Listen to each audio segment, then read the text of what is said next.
Let's see if I can do it right this week.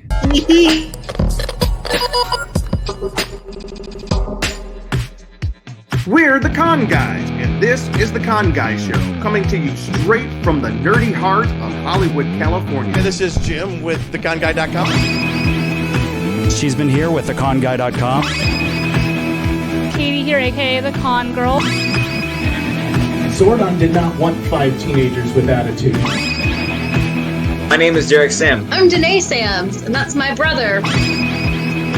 We are your home for news, opinions, and interviews from the world of Comic-Cons and fandoms. Your ultimate insiders for all things con. And special surprise guest. Who is this? Hey! Right away. What up? Happy May the 4th, you guys, from sunny Burbank, California. It's the Con Guys with your host, James Fry, who's the con guy, the scare guy. He's here, ladies and gentlemen, commanding the Millennium Falcon. And holy cow, Katie Kawamoto with the coolest hair I've ever seen. Jake, Ben Cleaver, it's his anniversary. Happy anniversary. And guess what? I feel like we're all getting married today. It's at Danae's Jim. Thank you for having me on. Oh my gosh. Ryan, I'm so glad to have you back. For those of you who don't know, Ryan Nielsen, the incredible Ryan Nielsen, was the engineer on our show for such a very long time. And hey, Jim, yes, real quick, you're kind of eating the mic there. You can back off a little bit. You're blowing out the speakers just a hair. Gosh, Ryan, see, we need you back to help. You got a great mic. You got a great mic. Let me move it over here. Anyway, Ryan was the engineer for a very long time on the show. It's so glad to have him back. He's moved on to bigger and bigger things. Ryan's got some cool stuff going on these days. But welcome, everybody, to the Con Guy Show, the official podcast of theconguy.com. And let me be the 2,000th person today to wish you happy May the 4th or happy Star Wars Day. I'm sure you guys have been getting it all day. On this week's show, we are celebrating all of the news, the collectibles, and announcements from May the 4th. And we're topping it all off with the Con Guys 50 greatest moments from Lucasfilm's 50 years. You got that right. 50 moments. We're going to speed through it, so don't worry. This is not going to be a 5-hour podcast. I say that it's only going to be a 4-hour podcast. As long as the Snyder Cut. And like Rilo Wren, as he is calling himself, has just informed you, I am Jim Fry, your editor-in-chief here. We can real quickly, starting with Katie, go around and introduce yourselves to everybody. I wasn't ready. Can we come back to me? Danae. Hi, I'm Danae Sams. I'm one of the con girls and one half of the Samblings. I don't know where the other half is, but I'm pretty sure he's joining us later. Yep, he We'll is. see him then. We have 2 other people joining us later. Rilo Wren, please introduce yourself to I know. the watchers. I feel like my boxer impromptu introducing everyone was not sufficient enough, but I'm here. And almost like a Star Wars opening crawl, here's my crawl. Rilo Wren. I'm a post coordinator with an Amazon Skydance show. And sunny California, big Star Wars fan sporting the Ahsoka Tano shirt merch. Psyched to be on the Con Guys. We're psyched to have you. Upper and right above Ryan, who do we have? Katie? I am Katie, aka Katie Christine, and I am really excited to talk about Star Wars. Yeah. Where'd you get that, Katie? I got this at Disneyland yesterday. I finally splurged and treated myself to this nifty custom lightsaber at Savi's workshop. And it was great. I went back to Disneyland for the first time since it reopened, but it was an early birthday gift / 1-year Twitch affiliate anniversary gift to myself. Wow. So, Hey, can you hold that up to the screen one more time, Katie? Hold on. I'm just going to show you guys the hilt because it's a lot easier to show that on camera than the nice blue saber I got because you can't get a yellow kyber crystal at Savi's, at least not when you make it. Let's see that hilt. Oh, that's awesome. Ooh. See, it looks like you got the Rancor tooth there. Or, Yeah, well, so nice. I was gonna do the one that clips, but then I saw this and I was like, yeah, I can't not have that. And then the grips. Pretty dope. Very cool. This is the elemental hilt. It seemed the most me. So, and my roommate agreed. I wanted to send a video to Jim and Luke to show, but unfortunately, when my roommate tries to send me videos from her phone because she doesn't have an iPhone, they get all pixelated. And so I don't have a clean video for you guys. We know what that's like, right, Ben? Also, these hilts, Android for life. these hilts are so heavy, by the way. Like, He's the android. Not- Okay, I've been wondering who's the green Are you the texter. person whose number I don't have saved in my phone, Ryan? I am Danae. It's great to meet you. Let's and you. No, we've met before, of course. We have and met. Ben. All right. Yeah. Next to Katie, Jake, introduce yourself, please. Hey, everybody. Mine's not as cool as Katie, but I do have a lightsaber. Cool. Mine's a good story because I bought lightsabers for my nephews like 10 years ago. And then about a year ago, my sister was like, hey, they don't want these anymore. We're going to sell them. Do you want them back? I was like, yes, I do.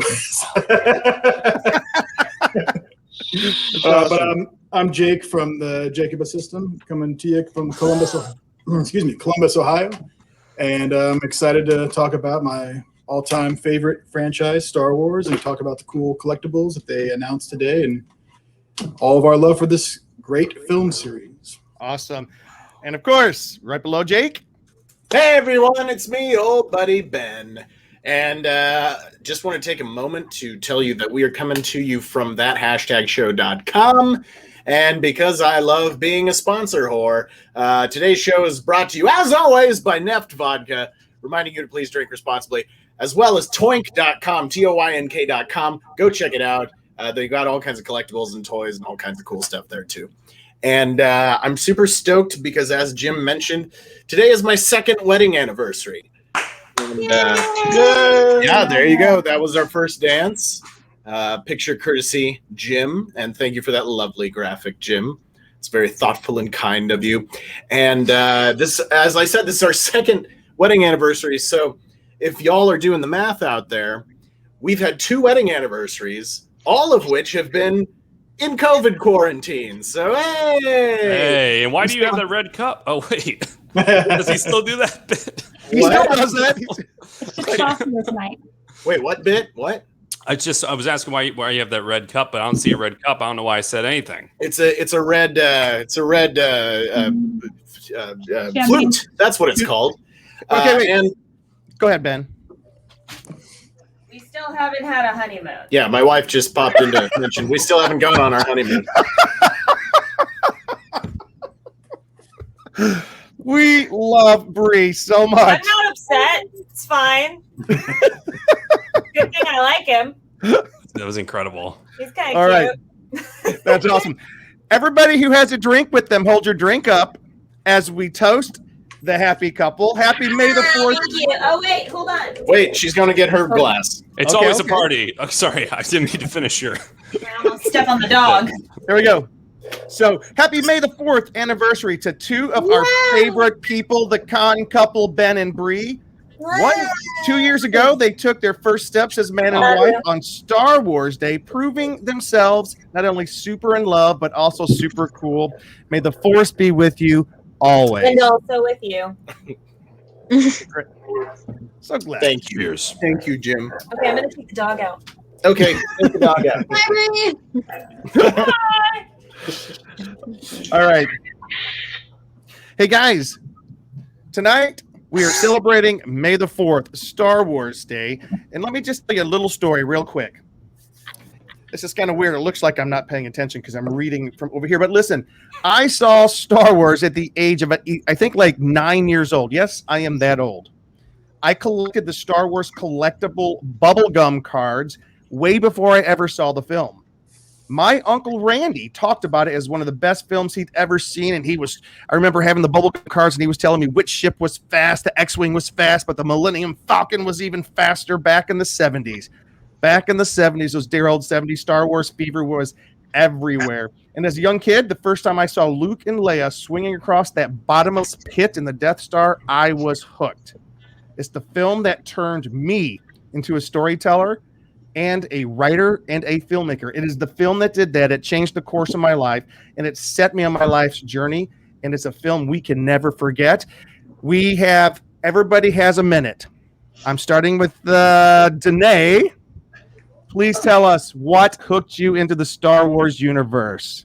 Oh man. I mean, as long as I can remember, we were watching Star Wars at my house. I mean, you guys know I have two big brothers, so all the things that I considered cool until about 12 years old were things that were considered cool by them first. I do remember, I think it was when in the early 90s when the VHS trilogy was released. We had a VHS box set.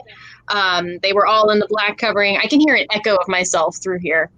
I'm going to turn my computer down, maybe. Okay. I don't know why that's happening. Okay. Anyways, I think my brothers got good grades or something. I wasn't even in school yet, but my parents got that for them as a gift. And from the start, I knew all the spoilers. Like, I knew from the very first time I saw A New Hope that Luke and Leia were brother and sister, because I had two big brothers explaining it to me the whole time. But it was one of those things, whenever they introduced me to something new, they would pause and explain what was happening so that I could enjoy it with them, because they're awesome. And yeah, so Star Wars has been around with me forever, sporting Empire Strikes Back, because that's the best one. All right. Before we move on next to Jake, let's say hello to some people real quick. Hey, Ben. What up, Kat? Blood good. And also, hello, Nathan Rita. And we always love to see you, Mr. Jonathan Wilkins. 50 moments. And look at here. We're going to wait a little bit later. Wait, now let's go right now. Moment number 1, Indiana Jones and the Raiders of the Lost Ark. That's the big moment. Moment number 2, Temple of Doom. Moment number 3, Last Crusade. Moment number 4, not the Crystal Skull, just something Star Wars. Oh, Ryan, what up, Cat? that's me. And can I follow? Wow. Hey, Cool. you can definitely follow us. Can I follow? Very cool. Appreciated. All right, Jake, what got you into Star Wars? My first introduction to Star Wars, surprise, surprise, it was actually the action figures. As a kid, I had an older brother, so I remember being really little playing with the action figures. And we had A New Hope, we had taped off TV, so we had that on cassette. So I remember seeing parts of that as a kid. But then in the early 90s, I remember my dad coming home, kind of similar to Danae's story, but this was the previous VHS release of all the original films. So we sat down and watched them all, and it just, from that day, I was just hooked. And this was always my favorite, Return of the Jedi. Of all of them, I watched this so many times. I just love the creatures, I love the effects, I love, everything. The action, the music, they're amazing. What else can you say, But Holy yeah. cow, dude, that is. And can I say, can you lean back? Jake? I want to see your shirt. Oh, yeah, this is from He's got This a is shirt from, of Jabba the Hutt and his gangsters. It's awesome. yeah. From Star Al Wars Capone. Celebration? Is that what it says? Yeah, it's from Oh my Celebration gosh. from 2019 in Chicago, so they had the gangster stuff. Who knew that would have been the last one? Yeah. Until next year. Next year. All right, Ben, what about yourself? Me? Oh man. So I really credit my older brother Chris with turning me into the nerd that I am today. And as you can see, I have the con guy pulled up on my other screen right here. Yeah, I leaned too hard on my desk. Okay, there we I go. feel much anger in you. What's shaking? My eyes just turned yellow. Yeah, I really credit my older brother Chris with turning me into a nerd, because he was always into Batman and the Muppets and Star Wars and everything that you could, every nerdy, geeky thing that you could think of. He wasn't really into comic books or anything like that. I got into that individually later on in life, but my brother Chris introduced me to Star Wars, and I remember I was a kid, like back in the early 90s, and Chris was like, Darth Vader. I just remember very vividly him telling me, Darth Vader has to wear that suit because he fell into a lava pit. I don't know how I knew that. This was like the late 80s, early 90s. And I always dreamed of what that must have been like. And then, of course, in 2005, we got to see it happen. But yeah, I always, you know, he's my movie buddy. When we lived nearby, he lives in Wichita, but when we lived nearby, we'd always go see Lord of the Rings and all that kind of stuff together. And yeah, just Star Wars always stuck. Empire is one of my favorites. Whenever it snowed at home and I was sitting in the passenger seat of a car and we're driving through the snow, I'm just thinking snow speeders on Hoth. And it's just something that's been ingrained in me since I was a wee little kid, and my older brother started showing me the movies at a young age. That's fantastic. Katie, before we go to Katie, a question from our favorite commenter, Brad. What's Star Wars? We're going to ignore that. Where they're on the Enterprise. I was going to say it's the voyages of the Star Trek of the Starship Enterprise. Yeah. Ruined the Ryan joke. is so excited to tell his Star Wars story. His ears are glowing blue. They're turning blue. I miss Brad. Shout out to Brad. Hey, Ryan, let's go with Ryan next, and then we'll go. Oh, I didn't want to take the My story is spotlight. not going to be nearly as good as Ryan's. I can guarantee Okay. it. So I'm I gonna doubt say it. mine first. Self-deprecating Katie. So a lot Katie. of you guys might not actually know this, but I didn't really identify myself as like a big nerd when I was growing up. I mean, I liked movies, I liked TV, all that stuff. That's one of the only things I was able to do aside from music, living in the mountains. But I can't tell you what my specific first memory of the original trilogy is. I know I saw them as a kid. I probably watched them because of my dad. He was always the one that put those movies on TV. But my first actual memory that I remember was, of course, and it's going to make some people cringe, was seeing The Phantom Menace in theaters. So I do remember seeing The Phantom Menace in theaters. It was my first actual theatrical experience for the franchise. And that's when I kind of got into it. But actually, now that I think about it, though, that's probably the first science fiction movie I saw in theaters. So that's kind of a special moment, knowing that that's kind of what launched me into liking science fiction. And I think I'm going to make another controversial statement, and it's a good thing Derek's not here, but Ben might also stop being my friend after this.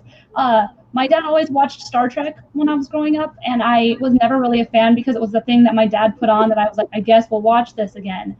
So I think I liked Star Wars by default because it wasn't as popular in our house as Star Trek, if that makes sense. Did you like Phantom Menace the first time you saw it? Yeah, but I was also like, I don't even remember how old, but not very old. All right. I don't. What year did it come out again? It was 99. 99. Yep. I was 11. Same year as The Matrix. It lost in special effects to The Matrix. Oh, Which is I love obscene. Sorry. What? It's obscene. It should have won. Totally should No, have. man, The Matrix. Come on. Dude, The Phantom Menace paved the way. Like there's half of that movie's practical. Like I know the prequel's got a ton of crap. Sorry, this is the whole prequel side story here, but like that movie's pretty well, looks pretty good. Okay, Ryan. Don't go down that trap. No. What got you into Star Wars, Ryan? I don't even know. Like, look, this isn't even like a special big thing. Like I love hearing all your guys' stories because the thing about Star Wars is no matter what, where you're from in the country, what age, what part of the world, rather, if you share a love of StarArs with someone else, you could instantly become friends with someone else. And I think that's the most beautiful thing. I've become friends with all of you guys. And it's just so awesome to be here. I remember growing up, my parents were awesome, and they showed me the originals first. And this is when the prequels were already coming out.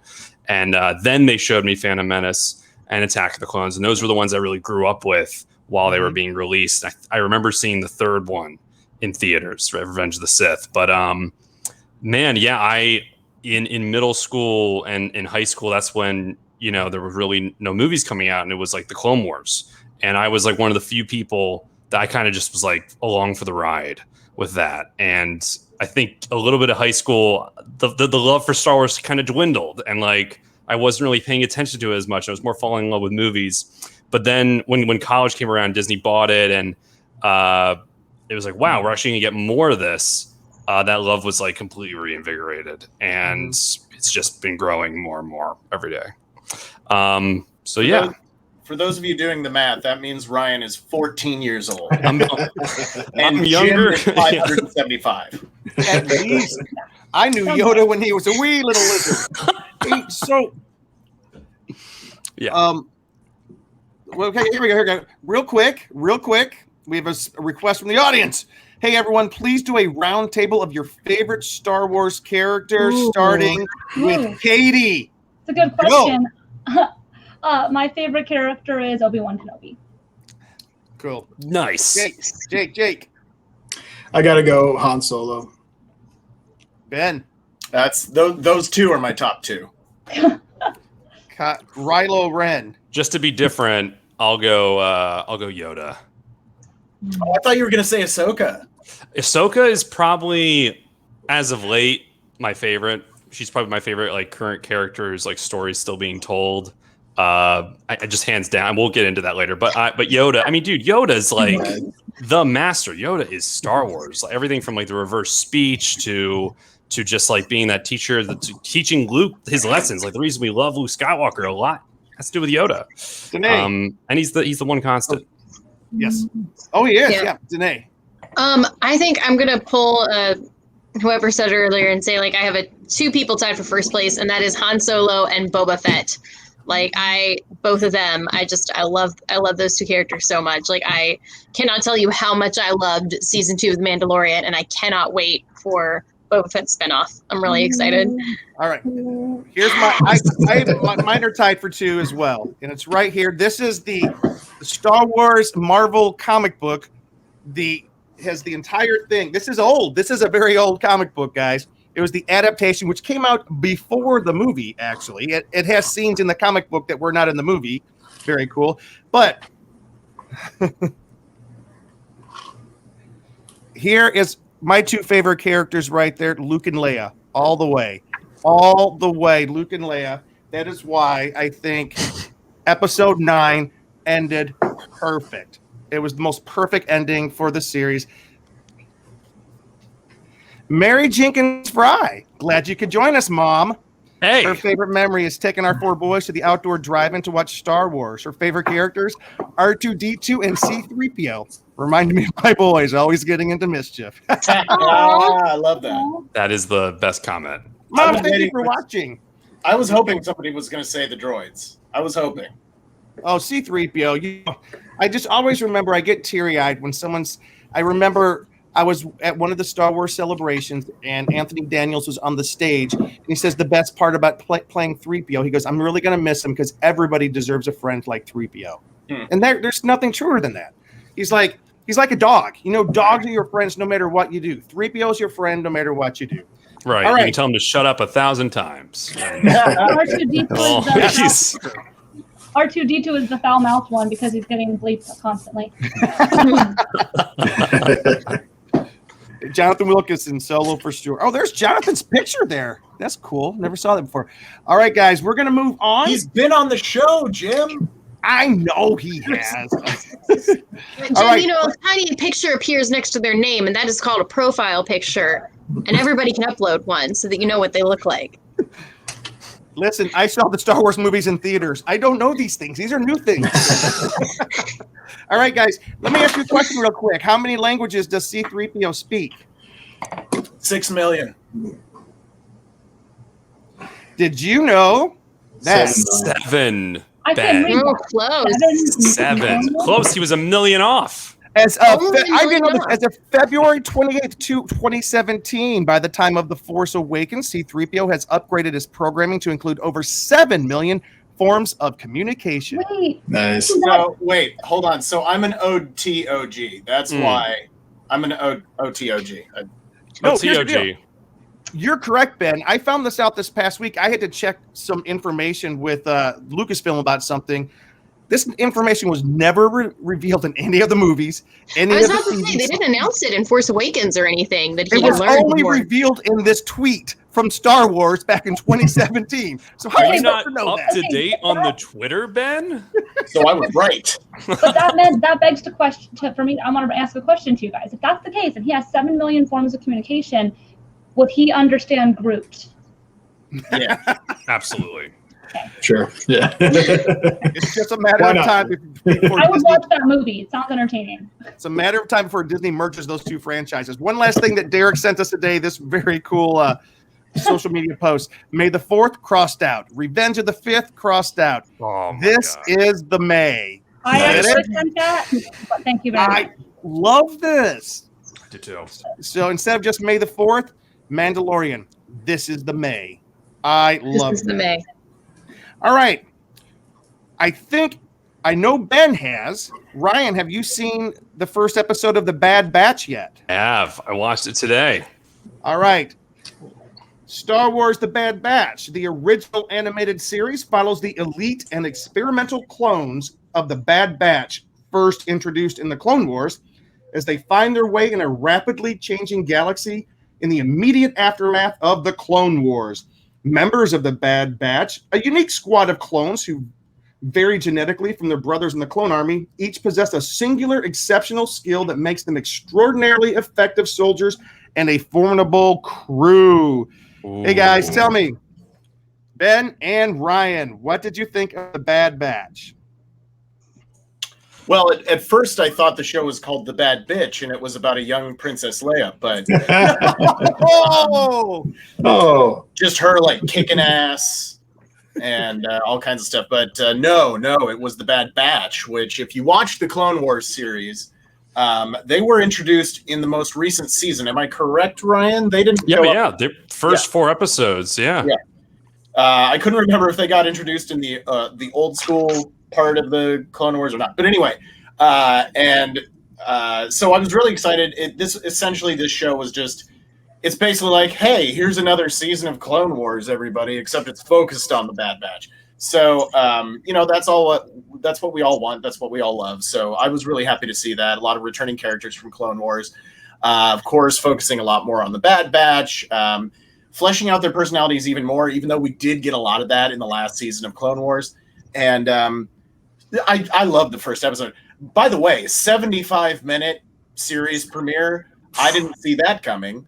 But it was a lot of fun. It told a complete story, and sent us into the galaxy on our storyline. And I really liked it. It's also like there's really great play on like explaining and filling in the gaps between basically episode 3 and Star Wars Rebels. We have spoiler alert. We have a young Kanan Jarrus show up at the beginning in the form of Caleb Dune, his prior name, which I thought was pretty cool. So that shows like his response to Order 66 and how he escaped and how his master died and all this kind of stuff, which is stuff that we learn about in Rebels. And so that was really cool to see. And of course, it was Freddie Prinze Jr. again doing his voice. And we'll see if he shows up more in the rest of the Bad Batch. Apparently, there's going to be like 16 episodes of this. So this is no mini series. This is like this is longer than the seasons we're getting right now as far as streaming TV shows go. But anyway, that's my quick hot take. Ryan, take it from there. You said it all. No, I think you really did. I mean, I think like this was an incredible first episode. Is almost like they were demoing what releasing an animated movie would be like. I love the opening scene. It had so many tie-ins to other Star Wars shows and media from the movies and the other animated shows. Thought it was incredible. The dynamic of the crew is great. There's been some awesome like clone squads that aren't like officially canon from the past, from like Delta Squad to like stuff in the Tartakovsky animated show, but this one's great and they're really like pushing the ball with it.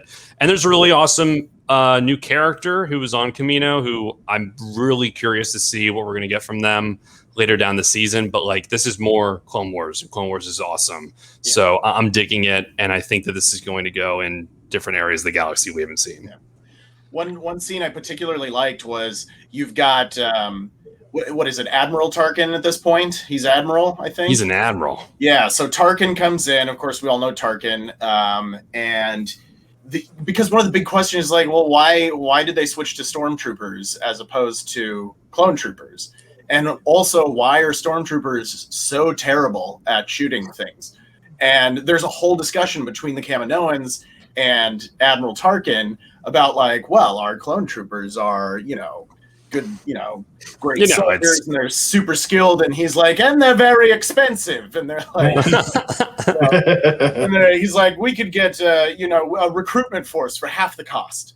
And they're like, yes, but would they stand up to the same skills? And he's like, that remains to be seen. And, all of us Star Wars fans were like, chuckle, chuckle, chuckle. No, they're not, Yeah. So that was a lot of fun to see that in there, because they're tying up the sinew and the loose ends and the strings in between the prequels and the between the prequel and original trilogy shows, and they're mending it all together, which is what I like to see. Like, I don't necessarily want to see new stuff right now. I want to see stuff that ties everything together. I want to see the inner workings, but that's just me. I liked Solo, so that's, Yeah. Hey, It was cool. Did you see it? Yeah, I watched most of it. I have like 15, 20 minutes left to watch, but for what I saw, it's really good. Like you guys are saying, a lot of really awesome cameos and characters. Like Saul Guerrera is in it also from Clone Wars and Rogue One. Yeah, really well done. It's actually bad. I'm really far behind on Clone Wars. I'm like on season 5. I'm slowly watching it, so I haven't gotten to their introduction. So I just started watching it fresh, not knowing who these characters are, and I was already like, "This is great. I'm in." Let me ask you a question for people who have not watched the Clone Wars, at least not all of it. Is this easy for us to catch up? Us being me. I think so. Yeah. Any of it, so I think Denise, so. did you watch any, by the way? Did you say my name? What? You act so surprised. Yeah. Wait, it sounded like you said Denis, and I was like, what? I think you said Bad Batch? Denisha. Did you see the Bad Batch? I did not. Okay, cool. No. I did not. I did not. And Katie, you didn't watch it either, right? no, I I haven't even seen didn't. Clone Wars, so that's Katie, why. did you watch it? No.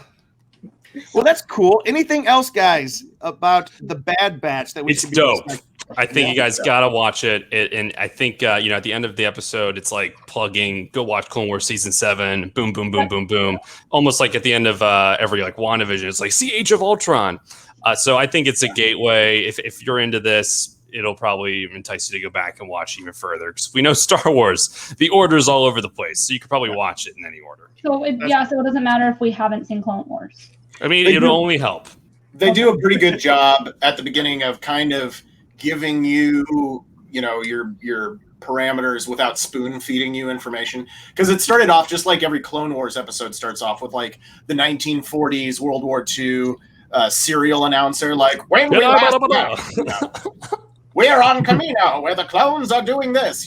That's every episode of Clone Wars starts that way, and they started Bad Batch like that too. So they kind of give you, your setting and then send you off. And as long as you're kind of familiar with the general prequels and the universe, you should be good to go.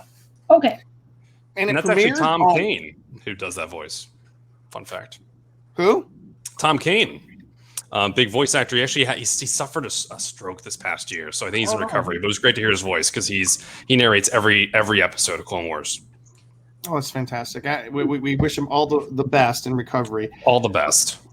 The Bad Batch premiered today, May the 4th, on Disney Plus, along with something else kind of cool.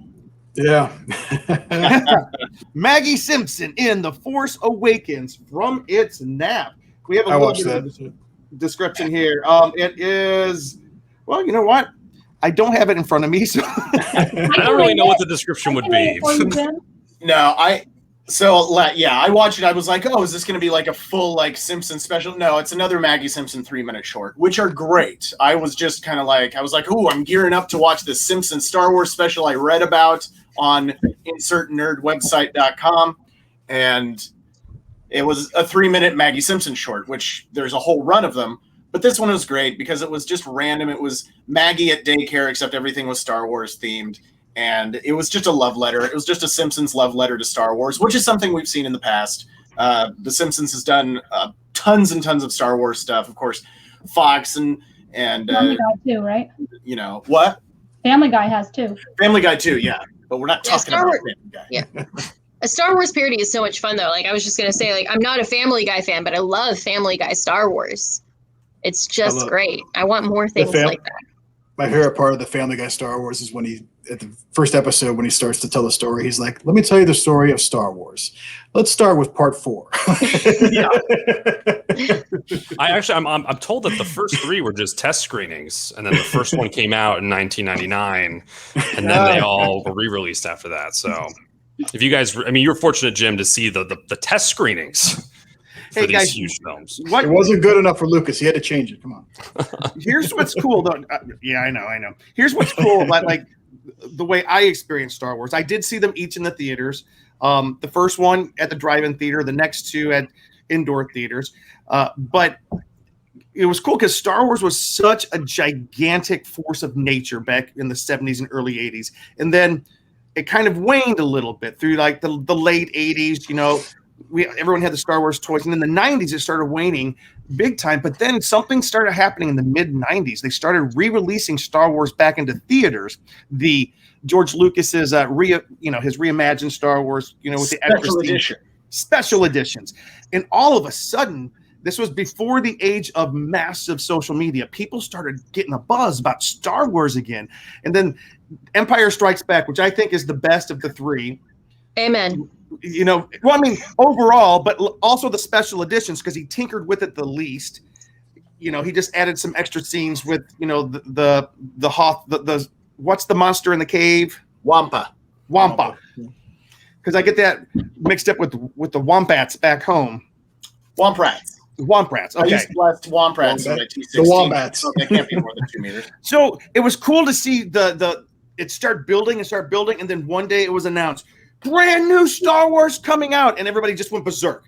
And back then, in 1998, the very first Star Wars Phantom Menace trailer dropped. It was during Adam Sandler's The Waterboy, of all things. Everybody went to see that movie, Adam Sandler's The Waterboy, just to see that trailer. And then after that, people started going back and leaving as soon as the trailer showed, because they didn't want to see The Waterboy. They just wanted to see the Star Wars trailer. He still raked in all that cash. That's why. Yeah, it was a phenomenon. So, anyways, that's how I remember it. And Katie, you saw the Maggie short, right? Nope. Oh, okay. I saw it like on when I went on Disney Plus today. Yep. I just saw it listed and it showed up in like because you like Star Wars like thing. So I just saw it, but I didn't know it was like just released today. Mm-hmm. I just thought, it's showing all the Star Wars stuff that exists on Disney Plus because my roommate and I are doing a rewatch, and that's why. So I didn't have to watch it. I'm not really a Simpsons fan, but I might watch it if it's like just a small short. So yeah, it's cute, Yeah. It's a little. All right, so there are a few different Star Wars news pieces we're going to talk about. I know that Ben, since today is his anniversary, he is not going to be able to be with us the entire show today. So before Ben leaves, though, I do want Ben to read his installments to our 50 biggest moments in Star Wars. And but since he's looking that up, and Ben, you are numbers 22 to 26. 22 to 26. Whoa. Thank you. I mean, he probably knows his, but Okay. All right. So, well, the way this was described to me is this is Lucasfilm's 50th anniversary. Yes, not just Star Wars. 50 moments from Lucasfilm. So I took that and ran with it because, as I mentioned before, due to my older brother also being kind of nerdy, although he wasn't really aware of it at the time. Yeah. He just knew he liked this stuff. Hey, Derek! Hey, guys.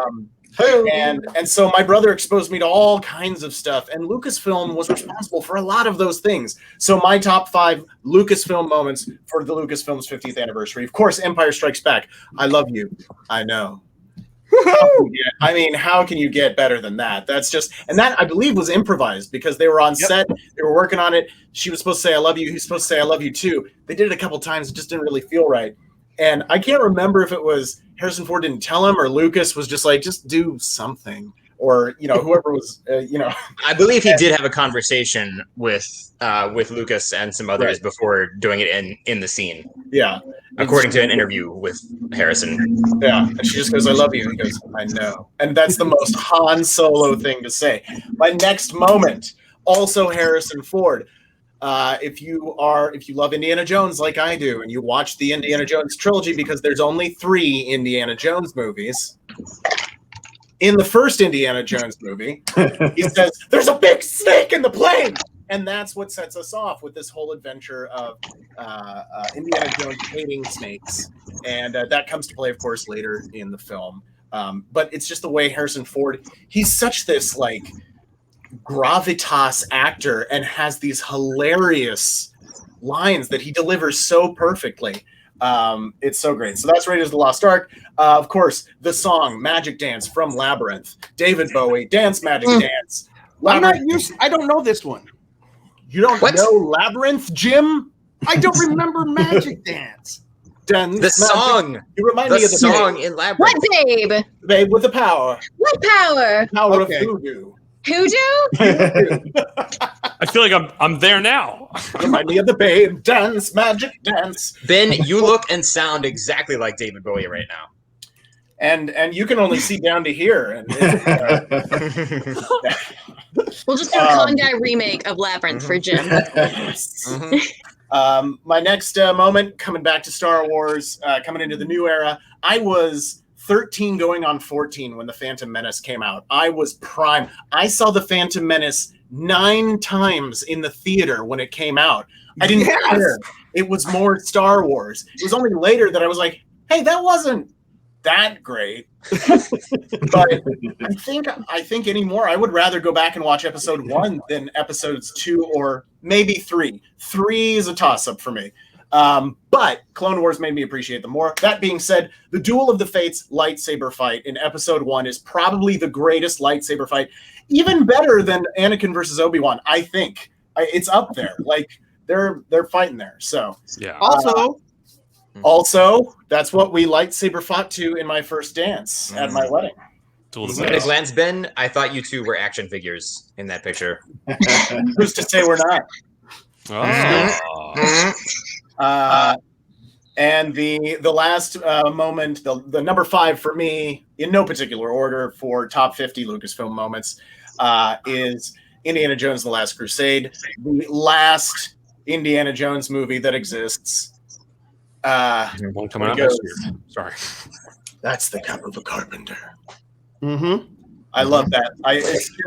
It's the culmination of the whole movie. You know, he's in there in the room with all the different cups, and the one guy chooses poorly, and then, you know, he looks around, and this is what Indiana Jones is. He's an adventurer, he's action, he's a lover, he's a fighter, he's everything, he's all of the above, but he's also wise and insightful, and he knows, you know, he just knows, he has intuition, and that was just such a great scene.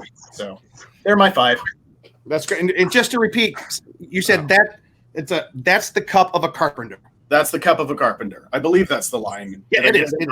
Okay. Fantastic line. Thanks. Thank you so much for that, Ben. A couple more comments real quick before we move on. Brad says, I convinced my parents back in the day to upgrade their stereo surround sound because of Return of the Jedi. I love watching the Endor speeder bike scene on full blast. Oh, I know. I love that scene. The best. Jonathan Wilkinson, my favorite Star Wars moment was when Han shot first. Did that Yeah. All right, and can we just address this?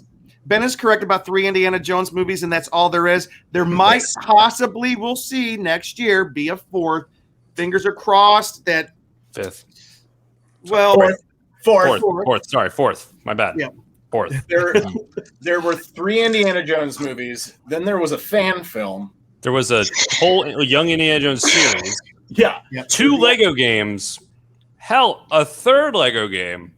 And then now there might be another one. But don't knock the Lego games, because Lego games are so much fun. And that comes to my list. 1, 2, 3, 4, and 5 are all Lego games. So strap in, you guys, because I think that's when Lucasfilm took off.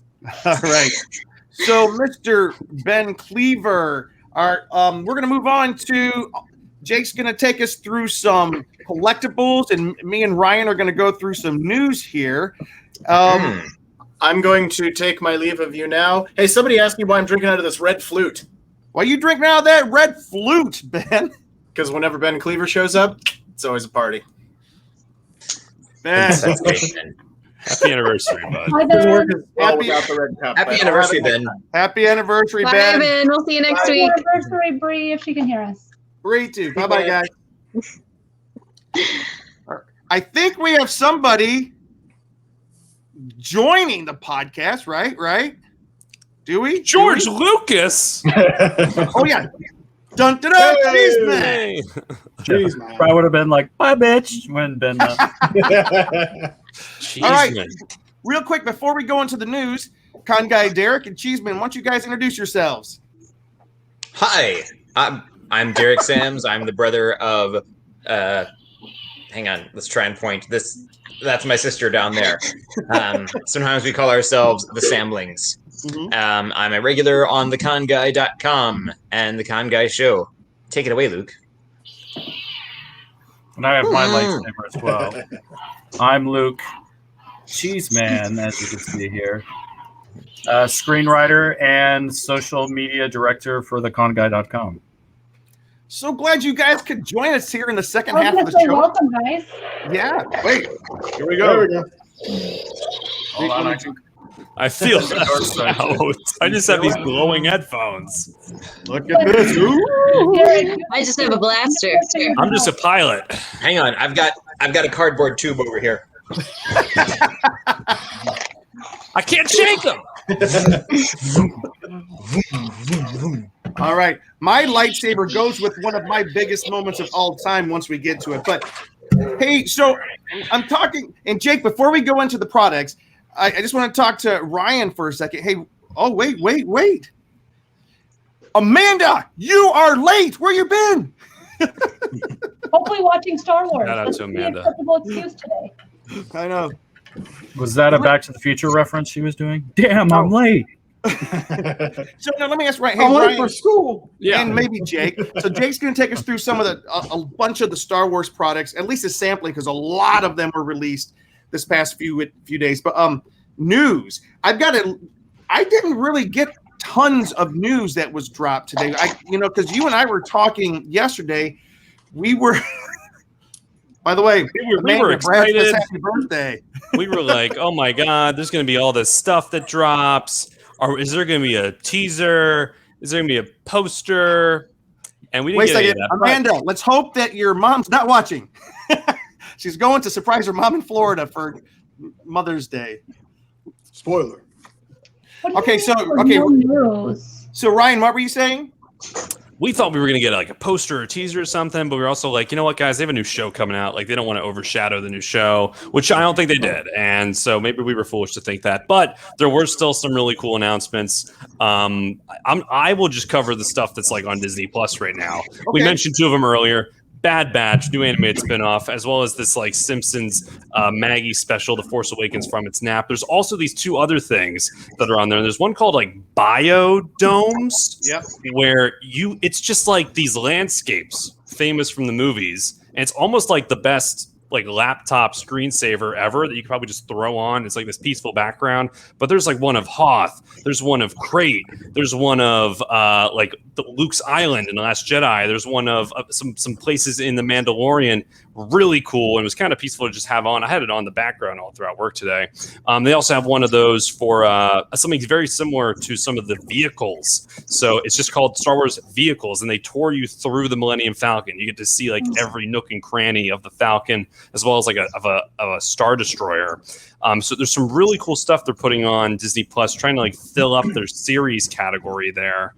And also just some highlights, like some more behind the scenes featurettes they kind of added to some of the movies. There's Empire of Dreams, which this is actually something that's already been out, but they just kind of re-put it on Disney Plus. Just this 2.5 hour documentary, deep dive into the original three movies with George Lucas. You can check that out on there. And the last one that I saw, anyway, you might have saw something else, Jim, was a conversation with the Masters. This was again, this is with Irvin Kershner and George Lucas. It's like a 28-minute, just like little mini doc of them talking about their experience transitioning to Empire Strikes Back, and how Irvin Kershner, who, by the way, Temple grad, that's where I went. He taught at USC, where George Lucas went, and George Lucas handpicked him. As this is a guy who hadn't like done like a lot of huge stuff in Hollywood. He handpicked him to do Empire Strikes Back, and just the whole like decision making behind that, and also the two masters of like Obi-Wan going to Yoda. That was almost like George Lucas going to Irvin Kershner. So you guys can check that all on Disney Plus. Jim, what news did you see? I did see a little bit, but I just want to answer a question from one of our guests. Chris and Gus, are you guys just retconning to deny the existence of Kingdom of the Crystal Skull? The existence of what? Exactly. It's all we're What? doing. I don't know what that is. They And are. she did say, I mean, I wouldn't blame you. All right. Oh, wait. Amanda, she wanted to wish happy anniversary to Ben Cleaver and Brianna Rose Cleaver. Hey, Amanda, You just missed him. you just missed him. He was on for the first 45 minutes of the show, and we showed a little bit of their dance on their wedding day, their first dance as a married couple. So I don't have tons of news, but here's a little tiny bit. The Smithsonian has announced that they now have a full-size Star Wars X-Wing starfighter. The starfighter's wings stretch 37 feet. It does not fly, but it was built for the 2019 film Star Wars: The Rise of Skywalker in the Smithsonian. That is awesome. Here's something that's also cool. And Is that the Air and Space Museum? Yeah. No. At the Smithsonian. Is that the Air and Space Museum? Yeah. Well, there's multiple Smithsonians. That's why I was asking. Yeah, I would imagine that's where it's at. Yeah, I would imagine that's where. And Luke, there was this video I was trying to share, but I don't know how to share it. Let me see if I can do it real quick. Share. It better video. be a lightsaber. I don't know if I can share it, but to celebrate May the 4th, Disney Parks has shared a look at their real lightsaber. Did you guys see this today? Oh yeah, I saw that. Okay. This is from their brand new Star Wars Galactic Star Cruiser. The video shows Rey, a character dressed as Rey, turning around, and the lightsaber comes out the top. If we can get that before the end of the show, we will show you guys. But that was a freaking amazing. Katie, what were you going to say? I was going to say, I literally...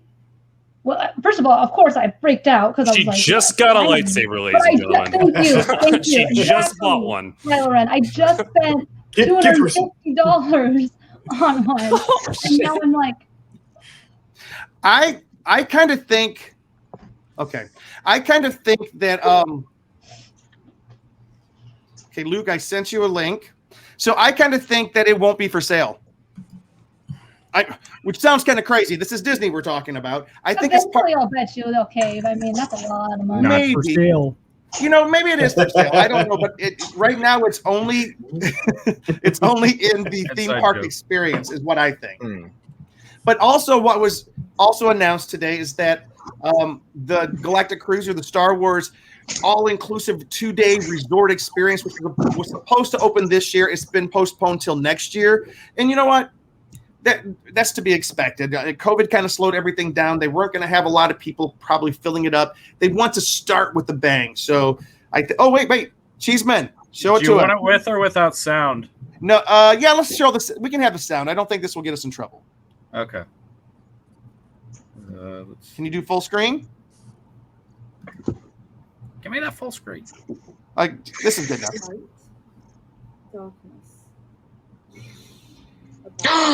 Isn't it awesome? Oh, how is that possible? That is fantastic. That's so cool. I'm so excited about that. Science is amazing. I know. Literally, I was having this conversation with my coworkers before I went to Disneyland. Like, Can we watch that frame by frame? Just when are they going to make a real lightsaber? Like, I literally was talking about this on May the 2nd with my coworkers. And then look what they drop on May the 4th. Like, wow. Like the biggest mic drop you could make on. But like, yeah, you don't get like a trailer or anything, but I bet we know how to please y'all. Just a guess. It's so in cool. Florida, 2022. Disney World. And next year, did it say 2022? Yep. Yes. That's it. Actually, it just this last year went so fast. 2022 will be here in no time. I hate saying that because the years are just peeling off and we'll all be dead soon. Oh, well. Good night, everybody. We might as well enjoy the ride. Happy May the 4th from Jim Fry. Okay. Yeah. We got more layers to our onions, Jim. Okay. We are going to and Ryan, did you see any other big news items that were popping today? Those were the big ones, Jim. I think that is the big ones. Let me look. There's one I more saw big news today. What was your big news? Well, it's not Star Wars, but Marvel dropped a brand new Loki trailer. So just wait for Monday, June 14th, because I cannot wait to discuss this show with you guys once it's out. Anyways, back to Star Wars. Okay. I can hardly wait. Oh, wait, what? May the 4th That was also good. marks a perfect occasion to add to your ever-growing assortment of must-have merch with brand new collectors from the likes of Adidas, Herschel, blah, blah, blah. I don't know how to say that. And a worldwide honor of Star Wars Day, tons and tons of stuff you can find on shopdisney.com. Gamers can also save today on fan favorite Star Wars games like Star Wars Knights of the Old Republic. So a lot of the games are on sale today as well. Yeah, I guess that's about it for news. But Star Wars, if you go to starwars.com, they got a lot of fun stuff you can do to celebrate the holiday. The holiday. Isn't it great we're calling this a holiday? Pretty soon, this will be the next holiday on the official calendar. Jake, what were you going to say? Well, I was just going to say this isn't new news, but I don't know if you guys ever talked about Disney Plus also added some old things that previously hadn't released, like they call them like vintage Star Wars. So it's like the Ewok made-for-TV movies that came out in the 80s. Yeah, they have both of those. Are they going to give us some unedited original trilogies? Because that's what I want. Not yet.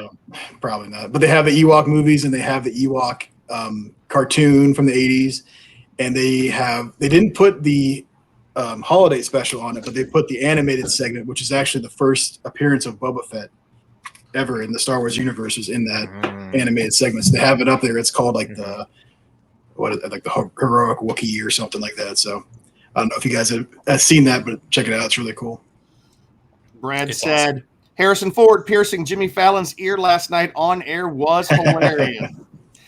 Jonathan Wilkinson said, Chris and Guess, wait, what's Kingdom Skull? Sounds like a Star Trek thing. Yes, it was an episode of the original series that was lost. Amanda Yullen, did you hear about that guy who built a life-size AT-AT in his yard? It was so cool. The eternal debate over if it's AT-AT or AT-AT. I was just going to say that. Okay. So back in the 80s, they called it AT-AT. The cartoon, the commercial, they said AT-AT. Yep. The old Kenner commercials.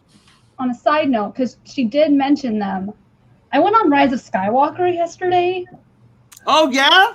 Okay, we get it, Kawamoto. You tell went. Tell us about it. Have you read it? Jim, did you write it? You wrote it, right? No. I haven't. How dope was it? I've watched that video COVID. 1,000 times. Yes. Wait, Jake, have you written it? No, we were there right before it opened. Katie, you're the only one here who's written it. Wow. Jim, you're not listening. I wrote it. We wrote it over a year ago before COVID in Florida. We talked about it. January 1st, 2020. Yeah. In Florida, though, from right? what I hear, Katie, you're still the only one who's written it. Derek, today, when are you guys going to go on it? Let me. You haven't seen Star Wars, so it's not going to spoil it too much. And I promise, even though you haven't been on the ride, I won't give away a lot. But they have massive AT-ATs. I say AT-AT, but you guys say it's AT-AT, so I'll say AT-AT. They have massive AT-ATs that you go underneath in the game. In the ride, not the game. It felt like a game, though. It was so brilliant. It's honestly my favorite attraction I've ever ridden in my life. Wow. It is so good. It is. I'm sweating listening to It is this right now. next level.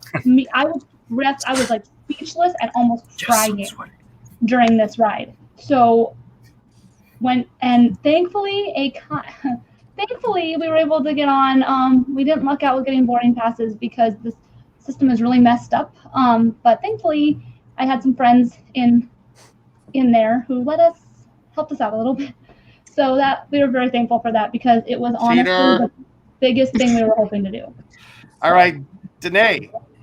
It honestly, I mean, it's been over a year now since I wrote it, but it's still just fresh in my brain as if I just got off of it. It just shows how amazing Disney can be and how it is worth the price of admission to go there because they make things next level. They bring their magic to it. Derek and I wrote it with his wife, our brother, and our niece, who also was like 9 years old at the time and loves Star Wars. And it was like we were just speechless when we stepped off the ride because we were just like, guys, we just lived Star Wars. Yeah, it was brilliant, and it was worth waking up at Derek. What was it, like 5 a.m. to get there to get into the virtual queue? It was crazy early because we had to be at the park when it opened and check in on the app to try and get in like the virtual list. So or we were on I the forget day what of they call it. extra magic hours for resort guests. So that meant getting there at like 6:30, 7 a.m. It was before sunrise, definitely. It was dark when we were like sprinting across Hollywood Studios, just dragging Hannah behind us to get there in time. But That's so awesome. like it's worth going the trip to Disney just to ride Rise of the Resistance. Very much so. Oh my gosh. Oh, I want to ride it so bad, so bad. Hey, And Ryan. $250 for a lightsaber, so they get all the money there that day. Hey, Ryan, Stylin' Moose says, miss you, Ryan, on SEN. The new guy is boring. Whoa. Take it easy on the new guy. He's just starting out. Come on. What's SEN? SEM was a show I was really fortunate enough to produce and co-host on the past 6 months, just from November through the end of March. And it was also a show I was a fan of for many years. And they also started some stuff at AfterBuzz TV, and they kind of moved on to their own thing. But SEN Live still every day. They're live, I think, like 10 a.m. Pacific. But back to this show. No, thank you for that comment, Silent Moose. That's cool. That's cool. All right. So, in addition to a little bit of news, plus the Bad Batch, plus stuff about a brand new lightsaber, the Smithsonian news, Jake, a bunch of stuff. Perhaps the biggest news is all the products and collectibles that were released this week. And I'm going to go through this. And before I do, though, I got to ask a question of somebody. Hey, Katie, are you going to hang out with us? I was just going to say, me and my roommate are supposed to watch A New Hope, and we need to get that started soon because we work tomorrow. So I don't want to ditch you guys for Star Wars, but I'm going to ditch you guys for Star Wars. Okay, Katie? I think today of all days, we understand. So, Katie, we are celebrating the 50 biggest moments of 50 years of Lucasfilm. Numbers 6 through 11 happen to be your submissions. Could you let us know what those are? Do you also want me to read my roommates? Yes, please. Okay. All right. So I gave 6. So I literally asked if we were allowed to do anything in Lucasfilm and not just Star Wars. And right at the same time as Ben submitted his that included ones that were not Star Wars. So I was like, okay, it's all good to go then. So my first one that I put was Captain EO. As a Disneyland fan and a George Lucas fan, I don't know how Captain EO could not be mentioned. If you guys went when it opened, they also brought it back a few years back. It's the Michael Jackson short that they did at the theater in Tomorrowland, and it's brilliant. It's just it has everything that you could possibly want. It's like a theatrical experience for a small little theater. So definitely check it out if you haven't seen it. I don't know who hasn't seen it, but anyway. And then my second one was the train scene in Indiana Jones and the Last Crusade. It is one of my favorite scenes in movies ever, and it's the first thing that comes to mind when I think of Indiana Jones is that whole entire train scene.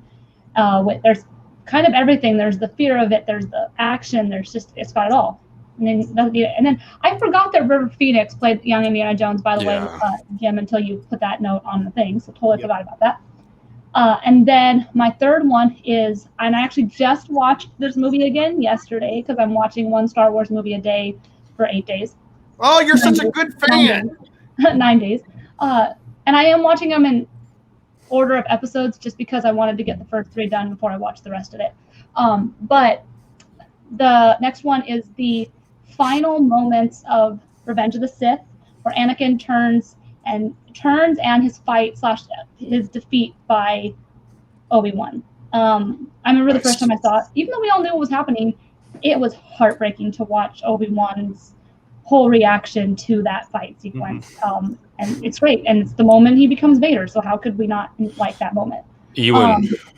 And then the next one is, I think this goes without saying, and I'm glad that I have the honor of saying this one, but of course, I Am Your Father. The biggest moment in Star Wars history. I mean, people are still filming their kids reacting to that news now. Like when they're showing their kids for the first time, they always show their reactions. So obviously it goes without saying. And then this was a little bit of a stretch, but Lucasfilm was actually who started the Land Before Time franchise in 1988.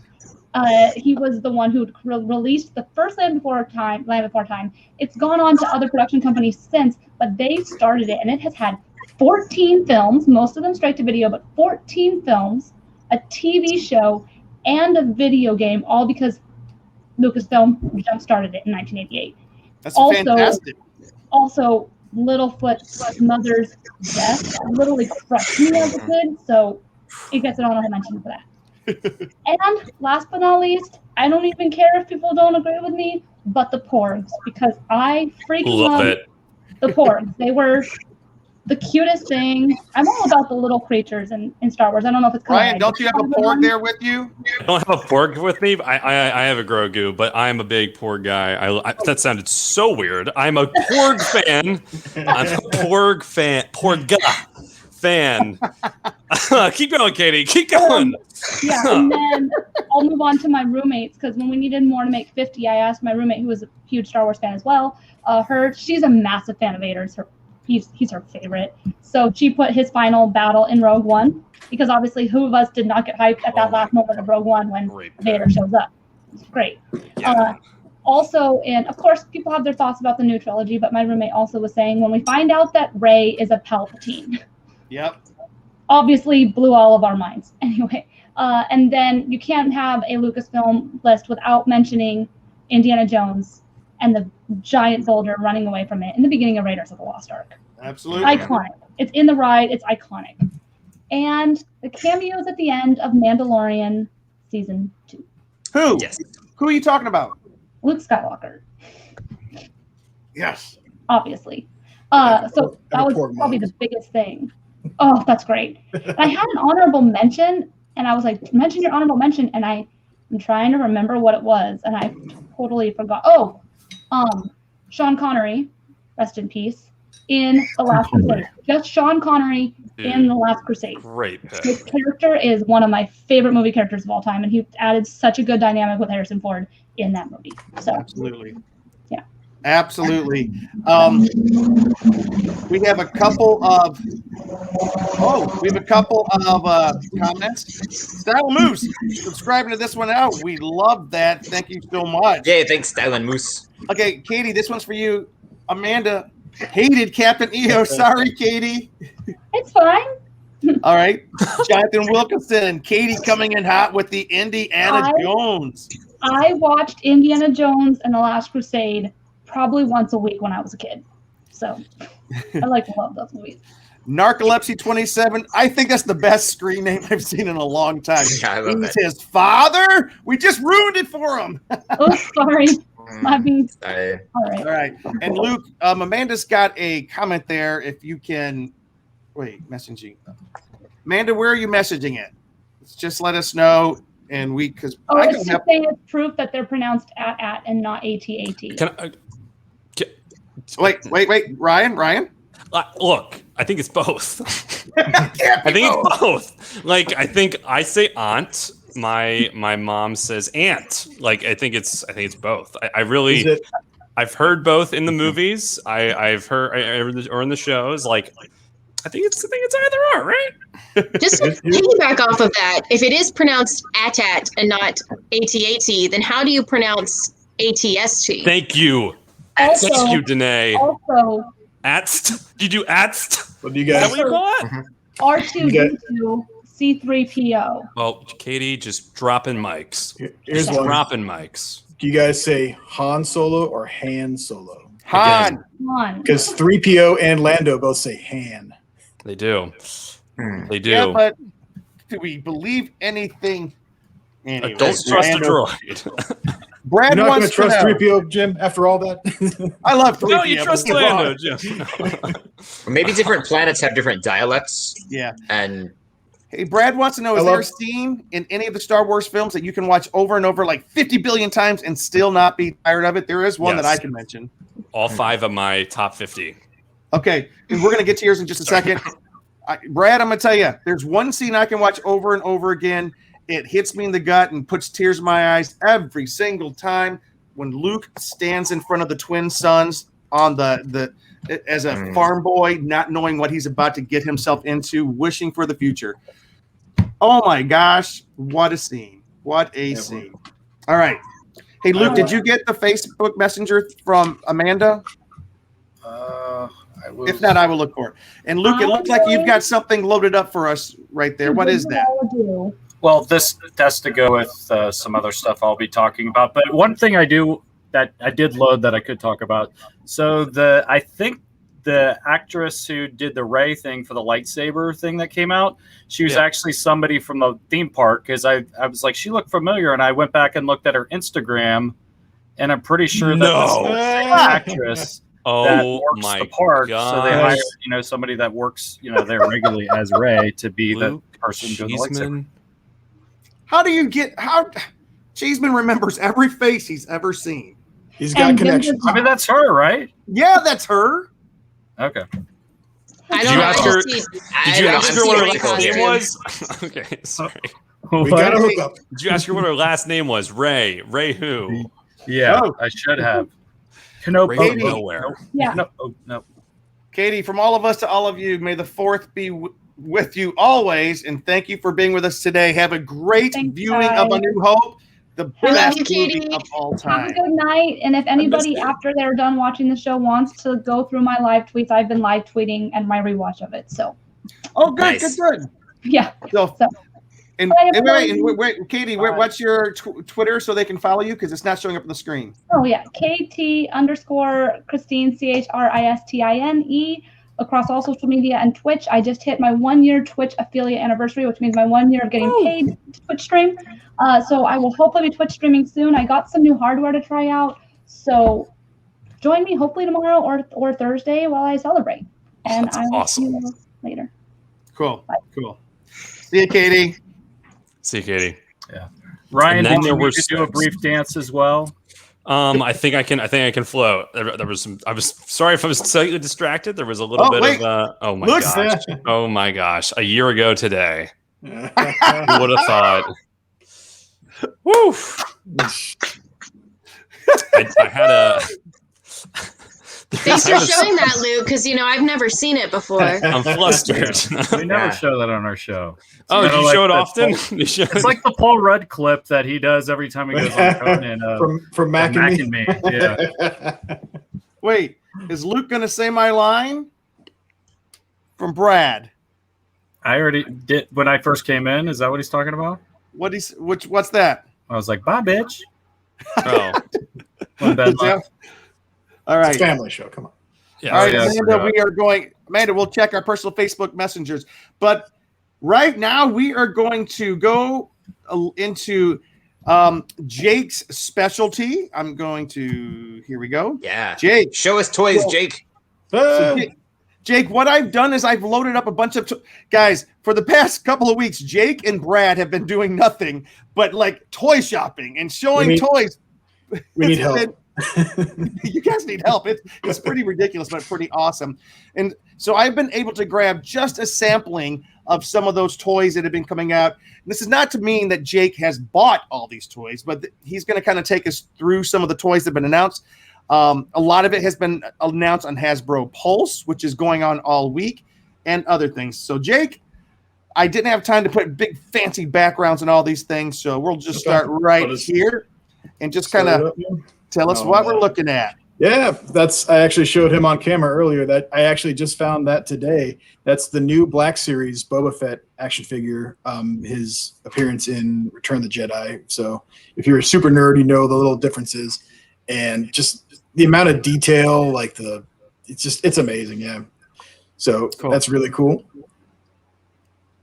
That's my daughter Zoe.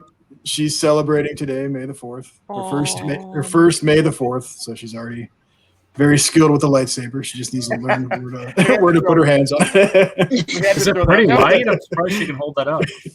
It's not bad. Yeah, it's plastic, whatever. It's just like a.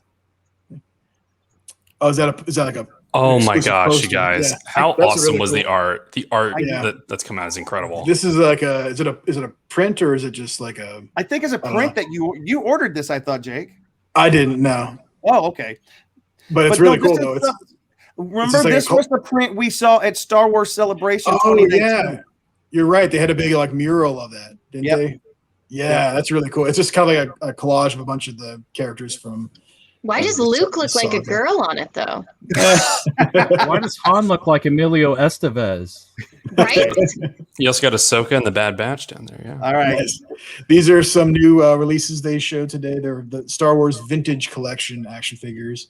And they have that old school style with the big old school style card with the big Lucasfilm 50th logo in the corner. So that's the Death Star droid, the droid you see actually in the Sandcrawler at the beginning of New Hope. So that's really cool.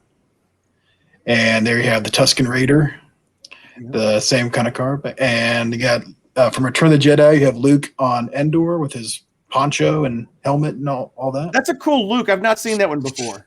Yeah, that's really cool. A lot of cool accessories with that one. Yep. This is awesome. This is the Razor Crest. This is the big fan-backed project that HasLab was doing, and they've just, as it's been going on, they already got it fully funded, so they're gonna get them eventually out to people. This is just an updated picture. It looks like it's the Jawas like dismantling it, like in the second episode. Just the amount of detail and all the different compartments and things you can move around and take off and stuff. Super. Hey, super Jake, what do you mean by a HasLab product that's so Hasbro has a thing called HasLab, which they have these ideas and say, hey, we want to make this really cool project, but basically they want to make sure enough people want it and will fund it before they go into production. So they say, we're going to, from this date to this date, if you're going to order it, you have to order it, and then once it's cut off, we're not getting it from us. You're gonna have to get it from someone on eBay or something. Oh, so they funded it like within a couple of days, I think, way faster than previous ones they have. So you get a lot of exclusive things with it, like exclusive figures and just the amount of, like I said before, the amount of detail and all the accessories and stuff. It's very cool. That's awesome. And by the way, Jake, just tell me when to go to the next photo. Oh, yeah, you can go. You go. Is that assembled back together? Yeah. Right there? Yeah. Uh-huh. What was your question, Luke? If it assembles back together, so it's the pieces, but you can put the pieces back on. You can take all the pieces off. You can open the cockpit. I like that. I love that you see the Jawas down there. The Jawas sitting there. The cool thing about it too. The cool thing about it too is that as they were getting the funding, they said, like, okay, if we reach this amount of people, then we'll add this exclusive figure that'll come with it. And then they got that far. They're like, okay, then we'll add this one too. So it comes with the Mandalorian, Grogu, and Jawa, and all the stuff. So nice, very cool. All right, this is the Black Series helmet. And one of the oh my god, I forget which one that is. That's not the.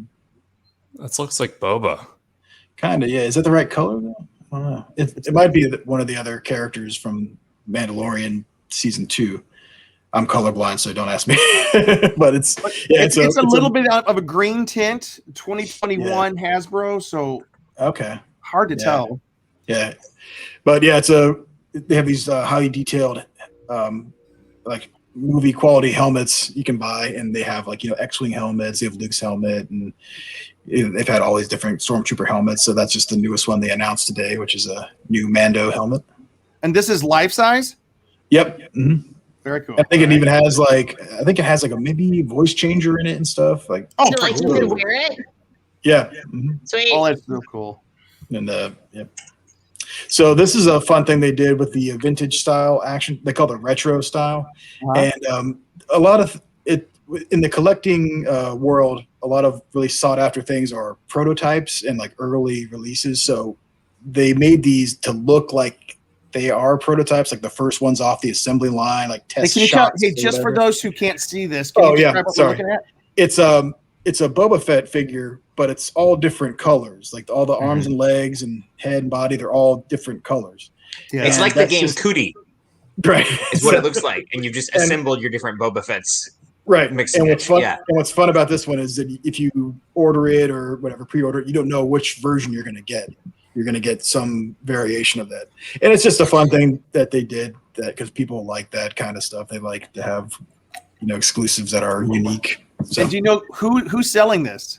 That's from Hasbro. I don't know if that's going to be they did one last year with Darth Vader, and it might have been a Target exclusive. I'm not sure. Cool. I love that. Are you going to get one of those? Maybe. I'll see. It's one of those things that like if I see it in the store, I might be like, yeah, but I'm not gonna go on my way to get it. What's this? Same thing. Like I don't like this is cool, but I don't really collect a lot of the Clone Wars stuff. This is one of the Clone Wars. I forget what the character's name is. Captains from Rex. Clone Wars. Is this Captain Rex, Ryan? Captain Rex. Oh, Yeah, nice. I can't tell from the helmet. The helmet actually. Or is that fives? Is it 5 because he has the hand? Oh, on that thing? might be 5. Yeah, the helmet Might be actually is not fives. Rex. I think you're right. Yeah, It's 5. So I think that's 5s. But yeah, very cool. This is the vintage collection figures. So these are 3 3/4 inch figures that are super articulate. You know, you can move them around a lot and very highly detailed. So that's a lot of fun. Go ahead, next one. Yeah, that's the same figure, just with the helmet. Oh, it's the same figure with the helmet on? Oh, that looks so cool, though. Yep. Right. And there you have a close-up version of one of the Jawas that comes with that Razor Crest vehicle. Oh, it comes with, it's not separate? He's got the, I think they're actually going to sell them separately too, but originally that was the surprise that they were going to add it into that pack with the Razor Crest. That's cool. It's just he's got the soft goods cloak and he has the egg, the Suga. That's the packaging of what we just saw. Echo. Okay. Oh, so that's so interestingly enough, you guys. I mean, Echo is one of the Bad Batch. Bad Batch, yep. Yeah, which just dropped today. All right, this next thing is a little bit different, Jake. I love this. Yep. This is from Beeline Creative, their Geeky Tiki line. This is a Jim knew that. I want that so much. Jim put that in there. It's a land speeder. It's Luke's land speeder tiki mug, and he comes with 2 shot glasses, and they're in the shape of Luke and R2. And that's and you can either you can put the drink in it, obviously, or you can also store them into the mug as well for display. And that's from Geeky Tiki's. Yep. From the company is called Beeline Creative, but then Creative. That line is the Geeky Tiki's. Yep. All right, here's another one. This is cool. Yep, this is a teaser they just did. You don't see the full image, but they're making a do-back, and it looks like he has some little stormtrooper mugs, little shot glasses that you can put on top. So it's a do-back tiki mug with a bunch of small little stormtrooper tiki. Yeah, they're all about teasing and showing little bits, and then eventually they'll do the full reveal. So they just tease that today, and you're like, oh man, really cool. Okay. Beeline Creative. Yep, same company. All right, one more tiki, and I love this one so much. Yep, so that's the same thing. I'm not sure who designed that. It's just like a tiki style mug, but I'm thinking there's going to be more. But you can see the Stormtrooper mug and half of Chewie. It looks like. Yep. Yeah, cool. It's really nice, really cool, fun designs. All right. Oh, that's the same one we saw earlier, the Jawa. And then this. We saw that one. We're going back now. Look, one more. Do you know anything about this? Oh no, I didn't see that. It looks like my God. That's really cool. That's from. It looks okay. So I see this. The logo in the corner is Sideshow Collectibles. So it looks like I can tell you a little bit about this one. Sideshow presents Ahsoka. The Ahsoka Tano premium format figure, a limited edition quarter-scale Star Wars collectible inspired by the fan favorite character's journey as seen in Star Wars Rebels. It's from the Star Wars Rebels era. The Ahsoka Tano premium format figure measures 19.5 inches tall, 14 inches wide, as the Tongruta warrior strikes a battle-ready stance on a Malachor-themed base. Her iconic dual lightsabers at the ready. Surrounded by the crumbling structure of an ancient temple, Ahsoka steadies herself to use the Force in her former Jedi Padawan training to confront the dangers of the dark side across the galaxy. Jake and Ryan, what is the owl? How's that significant? Okay, well, first off, I almost bought this twice today. Like I was so close. How much does it go for? I think it's $250. Oh no, it's 125. 125. Oh, wow, I'm just really? pulling it up right now. You just got 50% off. I guess that is. I love how she's holding the lightsaber, but she's also doing like the heavy metal hand, like the Ronnie James Dio or something. Rock on. No, that's pretty awesome. Yeah, I mean, so if you guys actually saw, her episode of Mandalorian, this owl actually makes an appearance, but it's kind of hard to explain if you haven't seen Rebels. Yeah. But essentially, it's kind of like this animal that represents the world between worlds. which is something Ahsoka gets involved with in the series Rebels, and I think will be a major part of her spin-off show moving forward. But that owl is called the Leku. Or sorry, not the Leku. That's her. That's the name of her like headdress. I'm blanking on the name of the owl actually, but it's something that it follows her around a lot throughout Rebels, and will definitely be in her spin-off show. That's cool. I thought that was the most impressive thing on there, and just Jake, thank you for taking us through that. Cause you and Brad have just kept me like, oh my gosh, there's so much stuff. This is just a sampling of the stuff they've been throwing around, and there's so much stuff that's being released. It's Morai. Sorry, I just remember the name of the owl. It's called Morai. Morai. Yeah. And then Brad said they launched HasLab with Unicron from Transformers the movie, and it was such a success. They're doing a lot more. That's pretty cool. That was actually the first one they did was Jabba's sail barge from Return of the Jedi, and it was such a success. Then they tried to do it was actually pretty cool, like a life-size realistic Cookie Monster from Sesame Street, but it didn't get the backing, so they had to scrap that one. And then they did Unicron and a couple other things. They did like a Sentinel from X-Men, this like giant figure. It's really cool. And then they did the Darth Vader prototype figure, and it was such a huge success. All right. So, Luke, Amanda's asking us a question. Did either of us get the picture she sent? All right.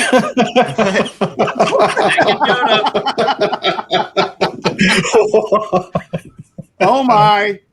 What the hell? Kind of uncomfortable. Amanda, I think we need for you to explain what the heck is this? Wow! Sitting bare butt on top of R2D2. For those of you who are just listening, it is a piece I don't even know how to artwork describe it.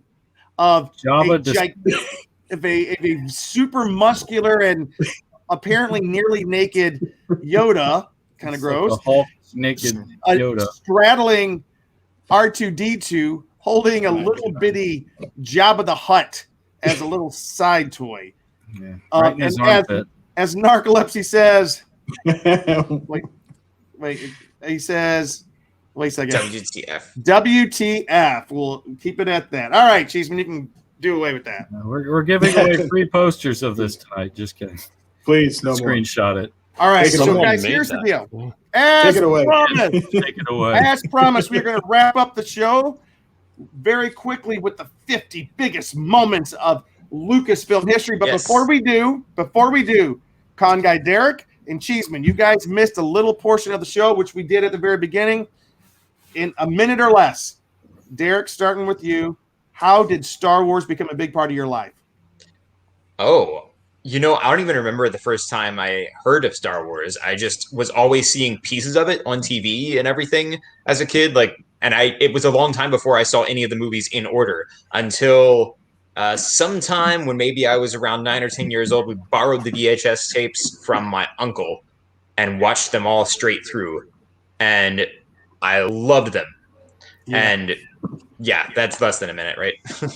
Derek, when did we get the box set? That one. This one, yeah. Yeah, we had this, right? This one. I was in. This is like the old. This is the original. Then this was like one that came out in like 95, I think, something like that. Yeah. The original one is what we borrowed from my uncle, and then the newer one we got a few years later. It was a present my mom got us. She said if we got all A's on our report cards or something, we could get the new digitally remastered Star Wars VHS set. These look better, but these ones, the posters, the covers are like the original posters. Oh yeah. So, gosh, that's so cool. I can't believe you have that. So awesome. Yep, these are my originals from a kid. And then the re-release just had like the faces on it. Yeah, like that. Wow. Yeah, I remember seeing those on our kitchen table, and my brothers were excited, and I didn't know why, but I was excited too. And then it began. Narcolepsy says he has the CBS box ones. What is that? I don't know what that means. Is that I think that's actually, this says CBS Fox on it too. So okay, cool. Maybe it's this one, or they might have been a release before this one. Yeah. All right, and Luke Cheeseman on the chair. How did you get introduced to Star Wars? I feel like I might have watched some of like Empire Strikes Back at my friend Chris's house, and then I remember I watched some of the first original one at my house at some point. But I feel like my real introduction was when it came into the theaters, and they did, redid the animation poorly and all that. But I went and saw all three of them in order in the theater there, and then as the new ones came out, I saw all those in the theater. So I would say kind of the theater experience has pretty much been mine. Regretfully, I don't feel like I really had a close tie to it as a smaller kid, which creates even more of the nostalgia. But as a filmmaker and all that, I got more so even into it once, I got older and all that. But kind of a late bloomer, I would say. Late bloomer's better than an ever bloomer. That's all I ever say. All right, guys. The 50 biggest moments of 50 years of Lucasfilm. We can talk about it a little bit, but since we're an hour and 30 minutes in, we're going to kind of go quickly, but I would like to hear a little bit. Danae, you have numbers 1 through 5. We would love to hear your items. All right. Awesome. I texted Jim back first, so I get to go first. And in no particular order, as a lot of people have said tonight, for number 1 in Empire Strikes Back, when we're kind of going into Darth Vader's room and you see the chair turning in the back of his head as his helmet is going on. And it's like, what? He's human. Anyways, that was really cool. Number 2, this was such a big deal because, Rogue One was released after. You're good. Start number 2 again. Number 2 again, please. Start number 2 again. Sorry, I have to hop over to the spreadsheets, make sure I get it right. So number 2, this happened, Rogue One came out right about the time Carrie Fisher passed away. And I know that Katie Kawamoto already talked about that amazing scene with Darth Vader just coming in as they've got the plans. But I absolutely love just when they passed off the Death Star plans and you see the hood, you see the buns, and it turns around and it's young Princess Leia. They made it happen. And it's like, what is it? And she just goes, hope. And which of course leads us right into A New Hope. And it's amazing.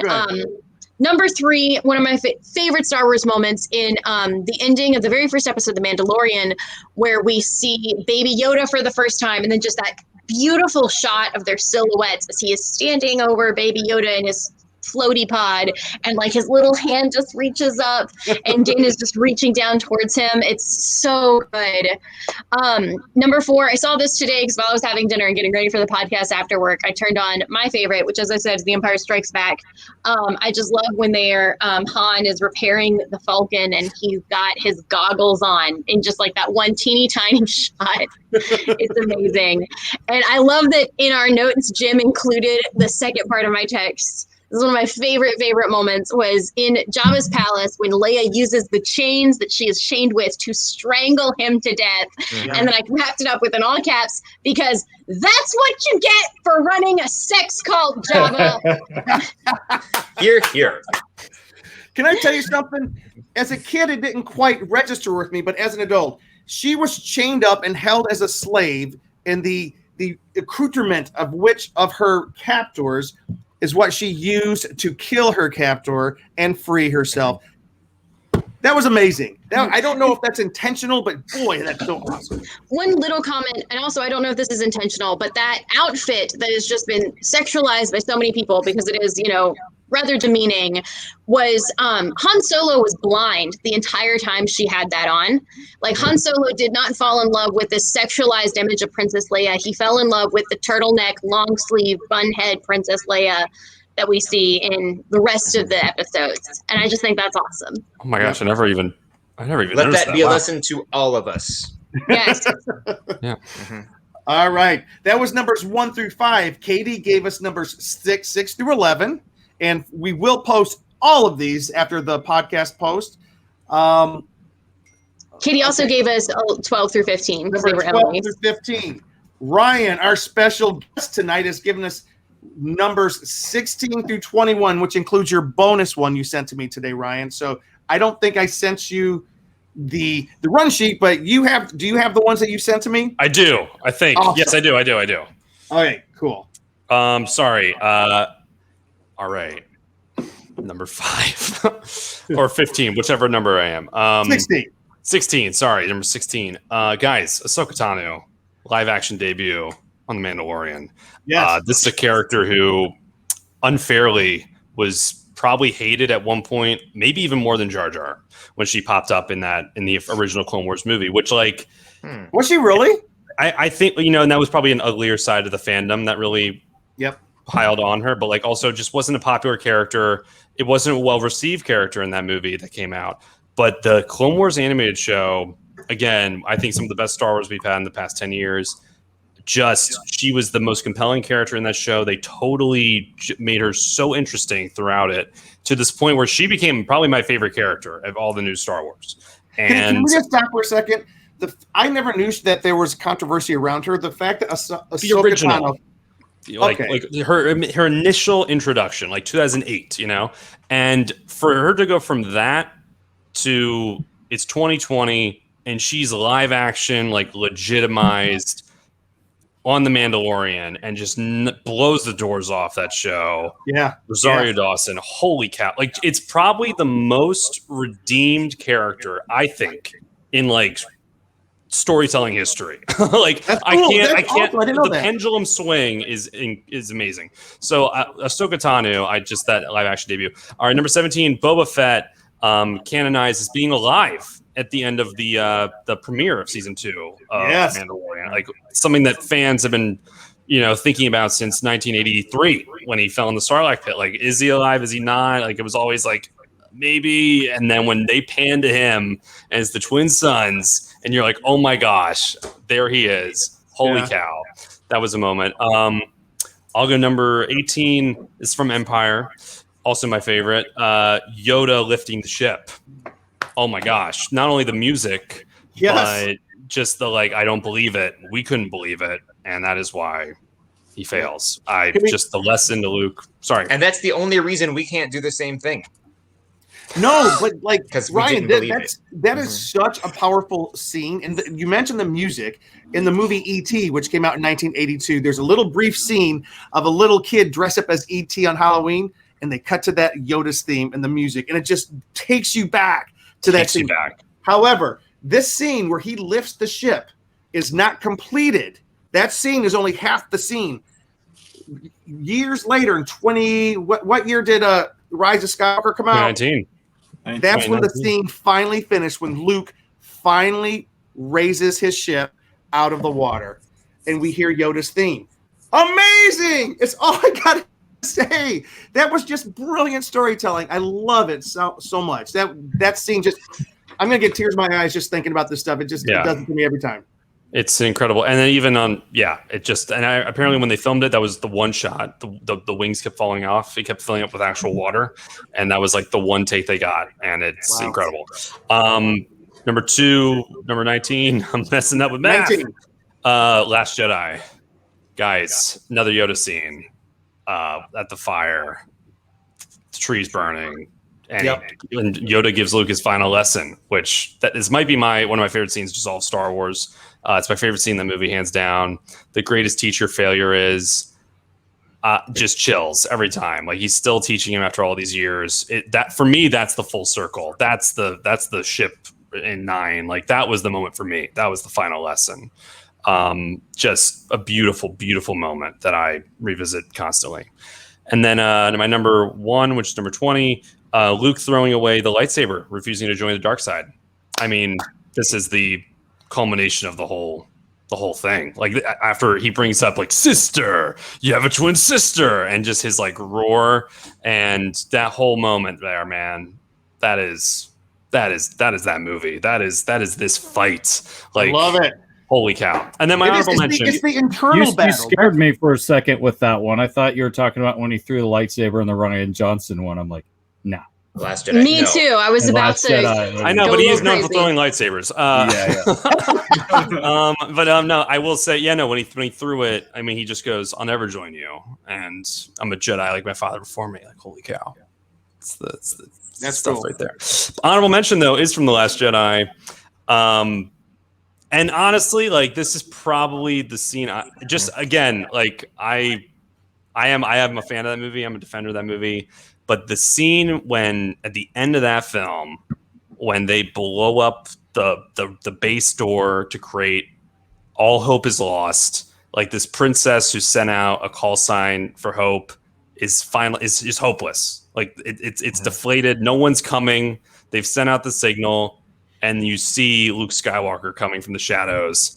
And like Carrie Fisher passed away the year before, and he sits down. They share a scene together, like in old age, and he cups her hand and like consoles her. Like she's lost so much hope. Like she's given up on her son. She's like, my son's gone, and he tells her no one's really gone. No one's ever really gone, and that's double meaning of like Kylo's not gone. He can be redeemed. You, an actress, have passed away, but you're not really gone. You're forever eternalized in these movies. And it's just an amazing moment. And everyone makes fun of them kissing in Empire Strikes Back. Well, he kisses her again on the forehead here.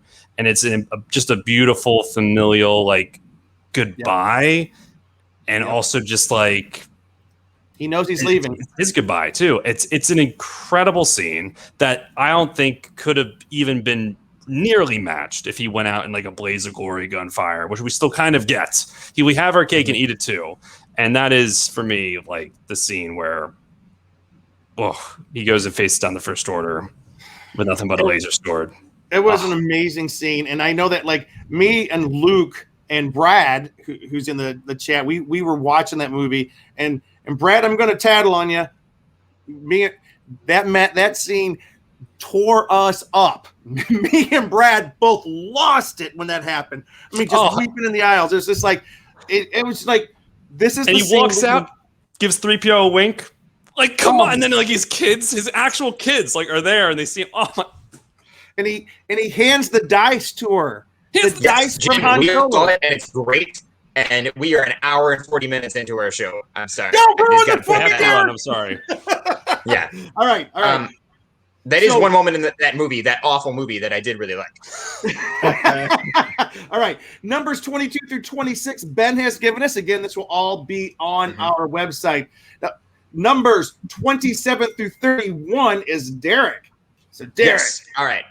So, mine up for number 27, and again, no particular order, but I'm saying where Han Solo is on the comms when they're at the detention block there, and the storm, they're trying to stop anybody else from coming, and he just shot a couple guys, and he's talking to somebody on the command thing, and they're asking him questions, and he's like, everything's fine. I had this like weapons malfunction, but it's all fine. We're all fine here now. How are you?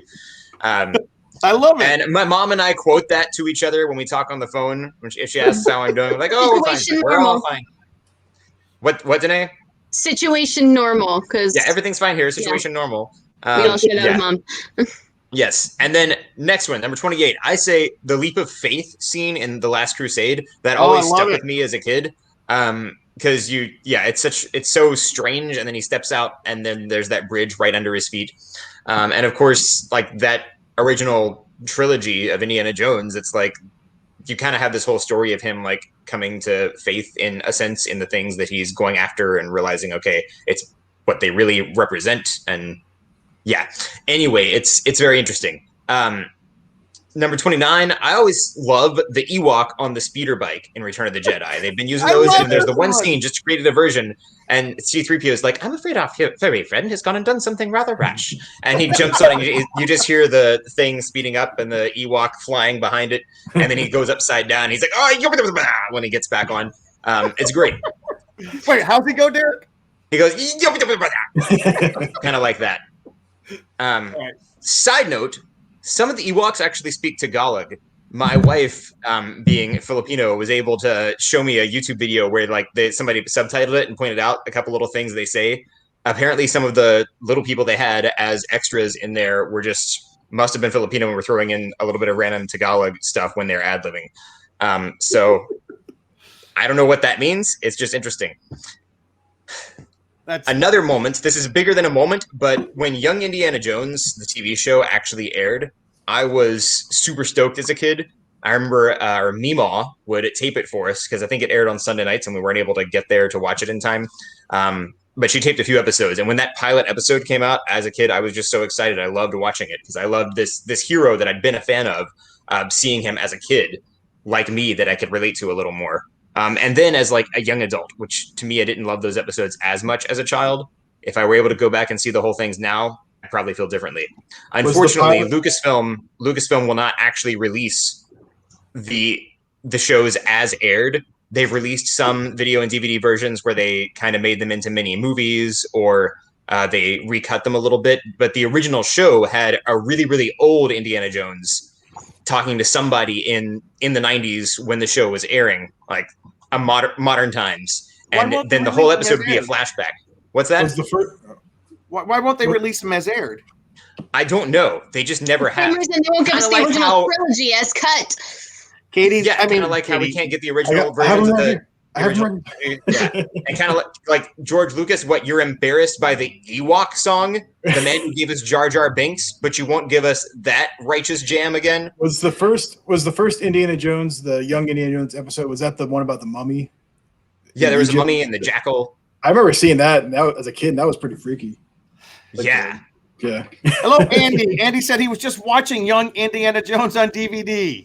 That's cool. Yeah, so you can get a version of them now, but not the ones. But I've not found any at all yet, anyway, that where they've released the original content with the old Indy at the beginning and end of each episode, which is what I'd really like to see. Maybe someone is selling them at a convention or something. Maybe so. Table or something. And then a favorite moment. This isn't so much the moment from the movie. It happened during a moment from the movie, but we were watching Return of the Jedi with a very, very young Danae. And right as you see Palpatine's face fully on camera for the first time, this little voice near me says, "That's just the ugliest thing I've ever seen." It really is, though. I just love that so much. And I can hear that. Mm-hmm. All right. So that's numbers 27 through 31. For numbers 32 through 41, Cheeseman. Wow. Get so many. Didn't mean for this to happen. This was like so last minute. Well, we had to fill out all 50. We kind of ran short a little bit. Yeah. Well, I'll go in categories, kind of in order of what I have here. So I'm a big fan of American Graffiti, so I noted just a couple things that I liked being part of, the Lucasfilm thing. I like the fact that American Graffiti is technically like seen as a musical, because the music and the soundtrack throughout kind of drive the scene. So they kind of think of it as like a non kind of singing, dancing musical, but more of like a music kind of thing driving the movie, like I said. So I like that aspect of it. And I like it being kind of a one night coming of age story that had, such great actors, like Ron Howard, Harrison Ford, Richard Dreyfuss, and more, like all the just a cool cast of. It's an early version. It's an early version of Dazed and Confused. Exactly. It kind of is. It really is. Which is also a great movie. Saw that for the first time with Jake. And then the Indiana Jones movies, just, the character of Indiana Jones himself just being such an iconic figure in, like, cinema history. I love the fact that they made such an iconic figure. And kind of skip into one of the ones I had later tied with that is, Harrison Ford being able to be part of multiple films within the Lucasfilm universe and not being stereotyped as just one figure. Like, he was Han Solo, but then he became Indiana Jones, but also was in like American Graffiti and just so many like other things he's done and been able to break that mold. Kind of like how Chris Pratt's playing like multiple things within today, or, there's different actors that can do that, like, Christian Bale and all that. But I think it's pretty cool. That was one of mine, that Harrison Ford was able to kind of break that mold of Han Solo and be multiple things within the Lucasfilm universe. And also, I like, the scene in the first Indiana Jones where he's like fighting all these people. And I know this was one of Spielberg's favorite scenes as well, but then he was just too tired to do the last one and just shoots the guy. Mm-hmm. Instead of he's doing all these fancy sword moves, and he just pulls out the gun. It's such a good kind of. That's one of the most classic scenes in all of Indiana Jones. I love it so much. Yeah, it was not what the audience would have been expecting, seeing this guy swinging the sword around.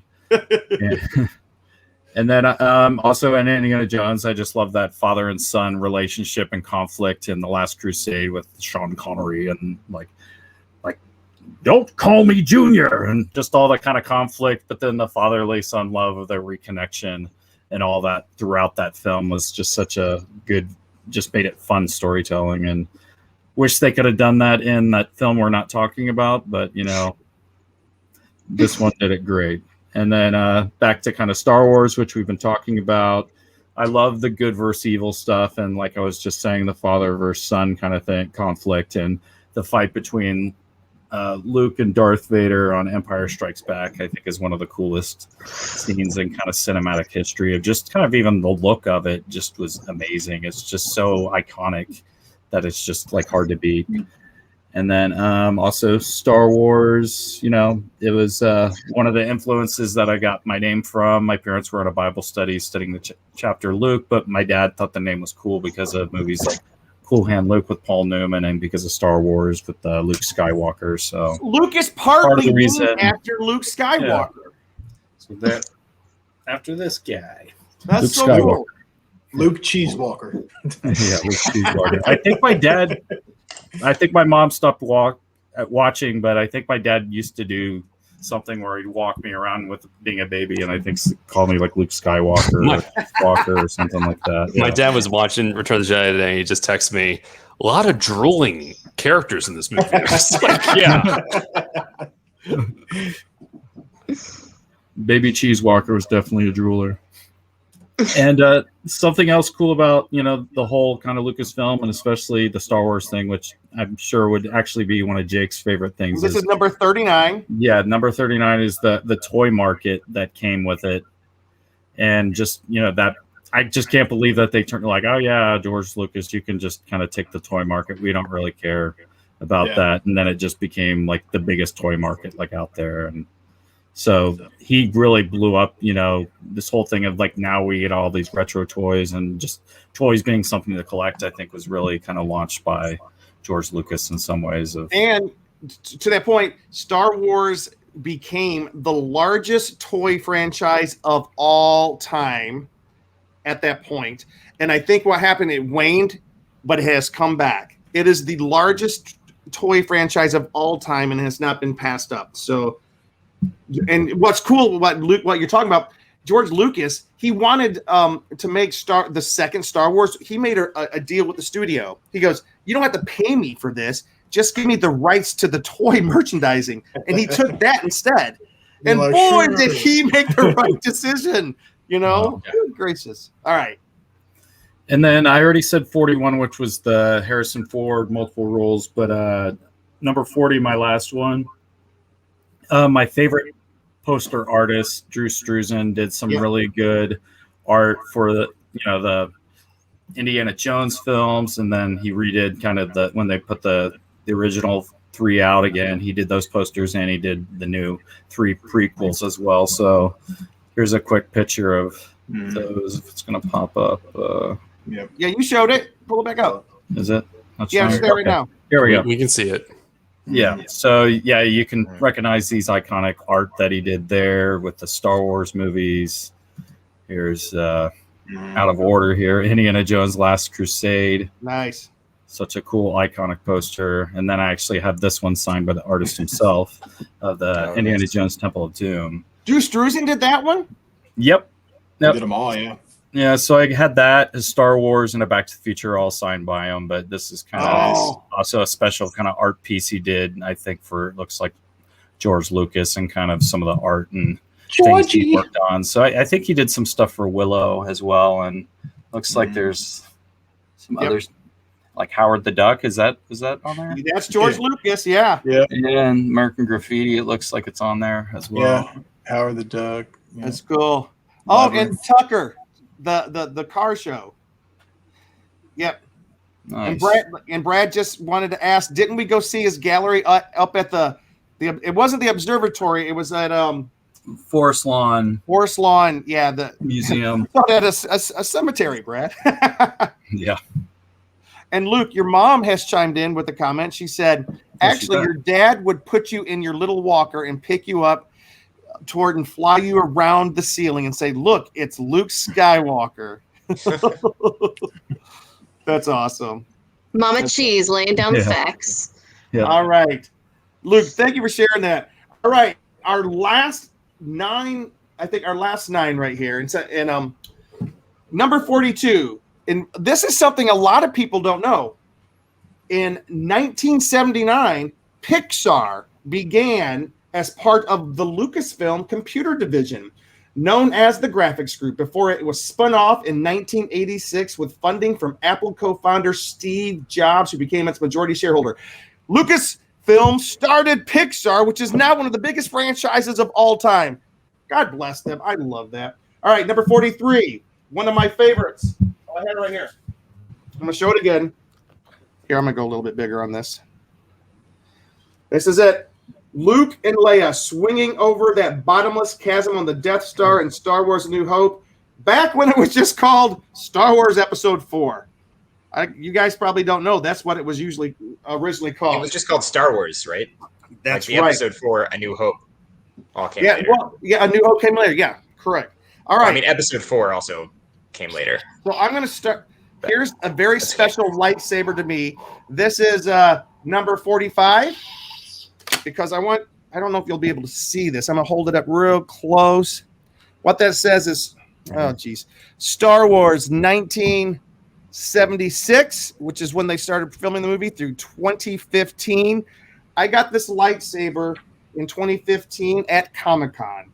Number 45 for me, one of the biggest moments of Lucasfilm was Comic-Con 25 with the huge Star Wars Episode 7 panel, which featured the original 3, Mark Hamill, Carrie Fisher, and Harrison Ford, along with the new 3, John Boyega, Daisy Ridley, and Oscar Isaacs.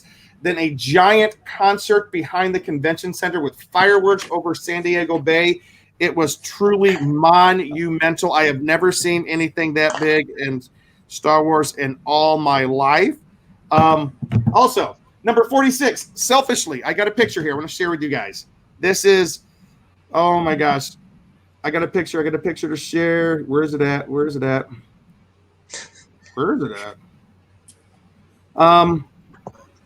going to come back to that one because I don't see it on here. Wait, I'm going to upload it right now. So, I'll come back to that one. I'm so sorry. Star Wars Celebration 2015. Jake, you weren't at that one, right? No. That was my first Comic-Con, though. Oh, you went to Comic-Con in 2015? You guys took me. Oh, that's right. But I'm talking about first one. Star Wars Celebration, though. Star Wars Celebration in 2015. And I'm sorry I got thrown off by the picture that I wanted to show you guys. I really wanted to show you guys. Okay, I've got it right there. I'm going to upload it. But I'm going to go through the others. Let's see if I can do two things at once. In Star Wars, this is really hard. In the Star Wars Celebration 2015 in Anaheim, one of the best moments of my Star Wars fandom, and the other 5,000 people sitting in the auditorium, is the premiere of the Chewie We're Home trailer, when 3,000 grown men stood up and cried, wept, and held each other because it was the return of Star Wars. Star Wars was back, baby. That was one of the best moments. And then they showed it twice, and it was just as good that second time.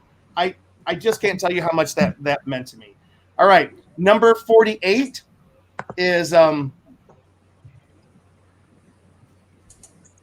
number 48. I start getting choked up over some of these things because I did grow up with this stuff.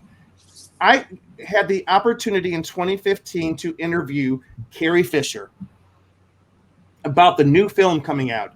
And I asked her, what's the most challenging part about returning to the series? And she said, my memory and my hair. Classic Carrie Fisher. She also had a lot of other cool things to say. She said that her most memorable day on set was her first day showing up, and she heard Harrison Ford off in the distance yelling, is she here yet? Is she here? Talking about her. Oh, it does the heart good. All right. Number 49, the huge escape from the rushing water scene at the climax of the Temple of Doom. That, to me, I can tell you, that was 1984. Yeah, 1984 or 85, one of those 2 years. Temple of Doom, because it came out the same year as Gremlins. Both of them it caused the industry to establish the PG-13 rating.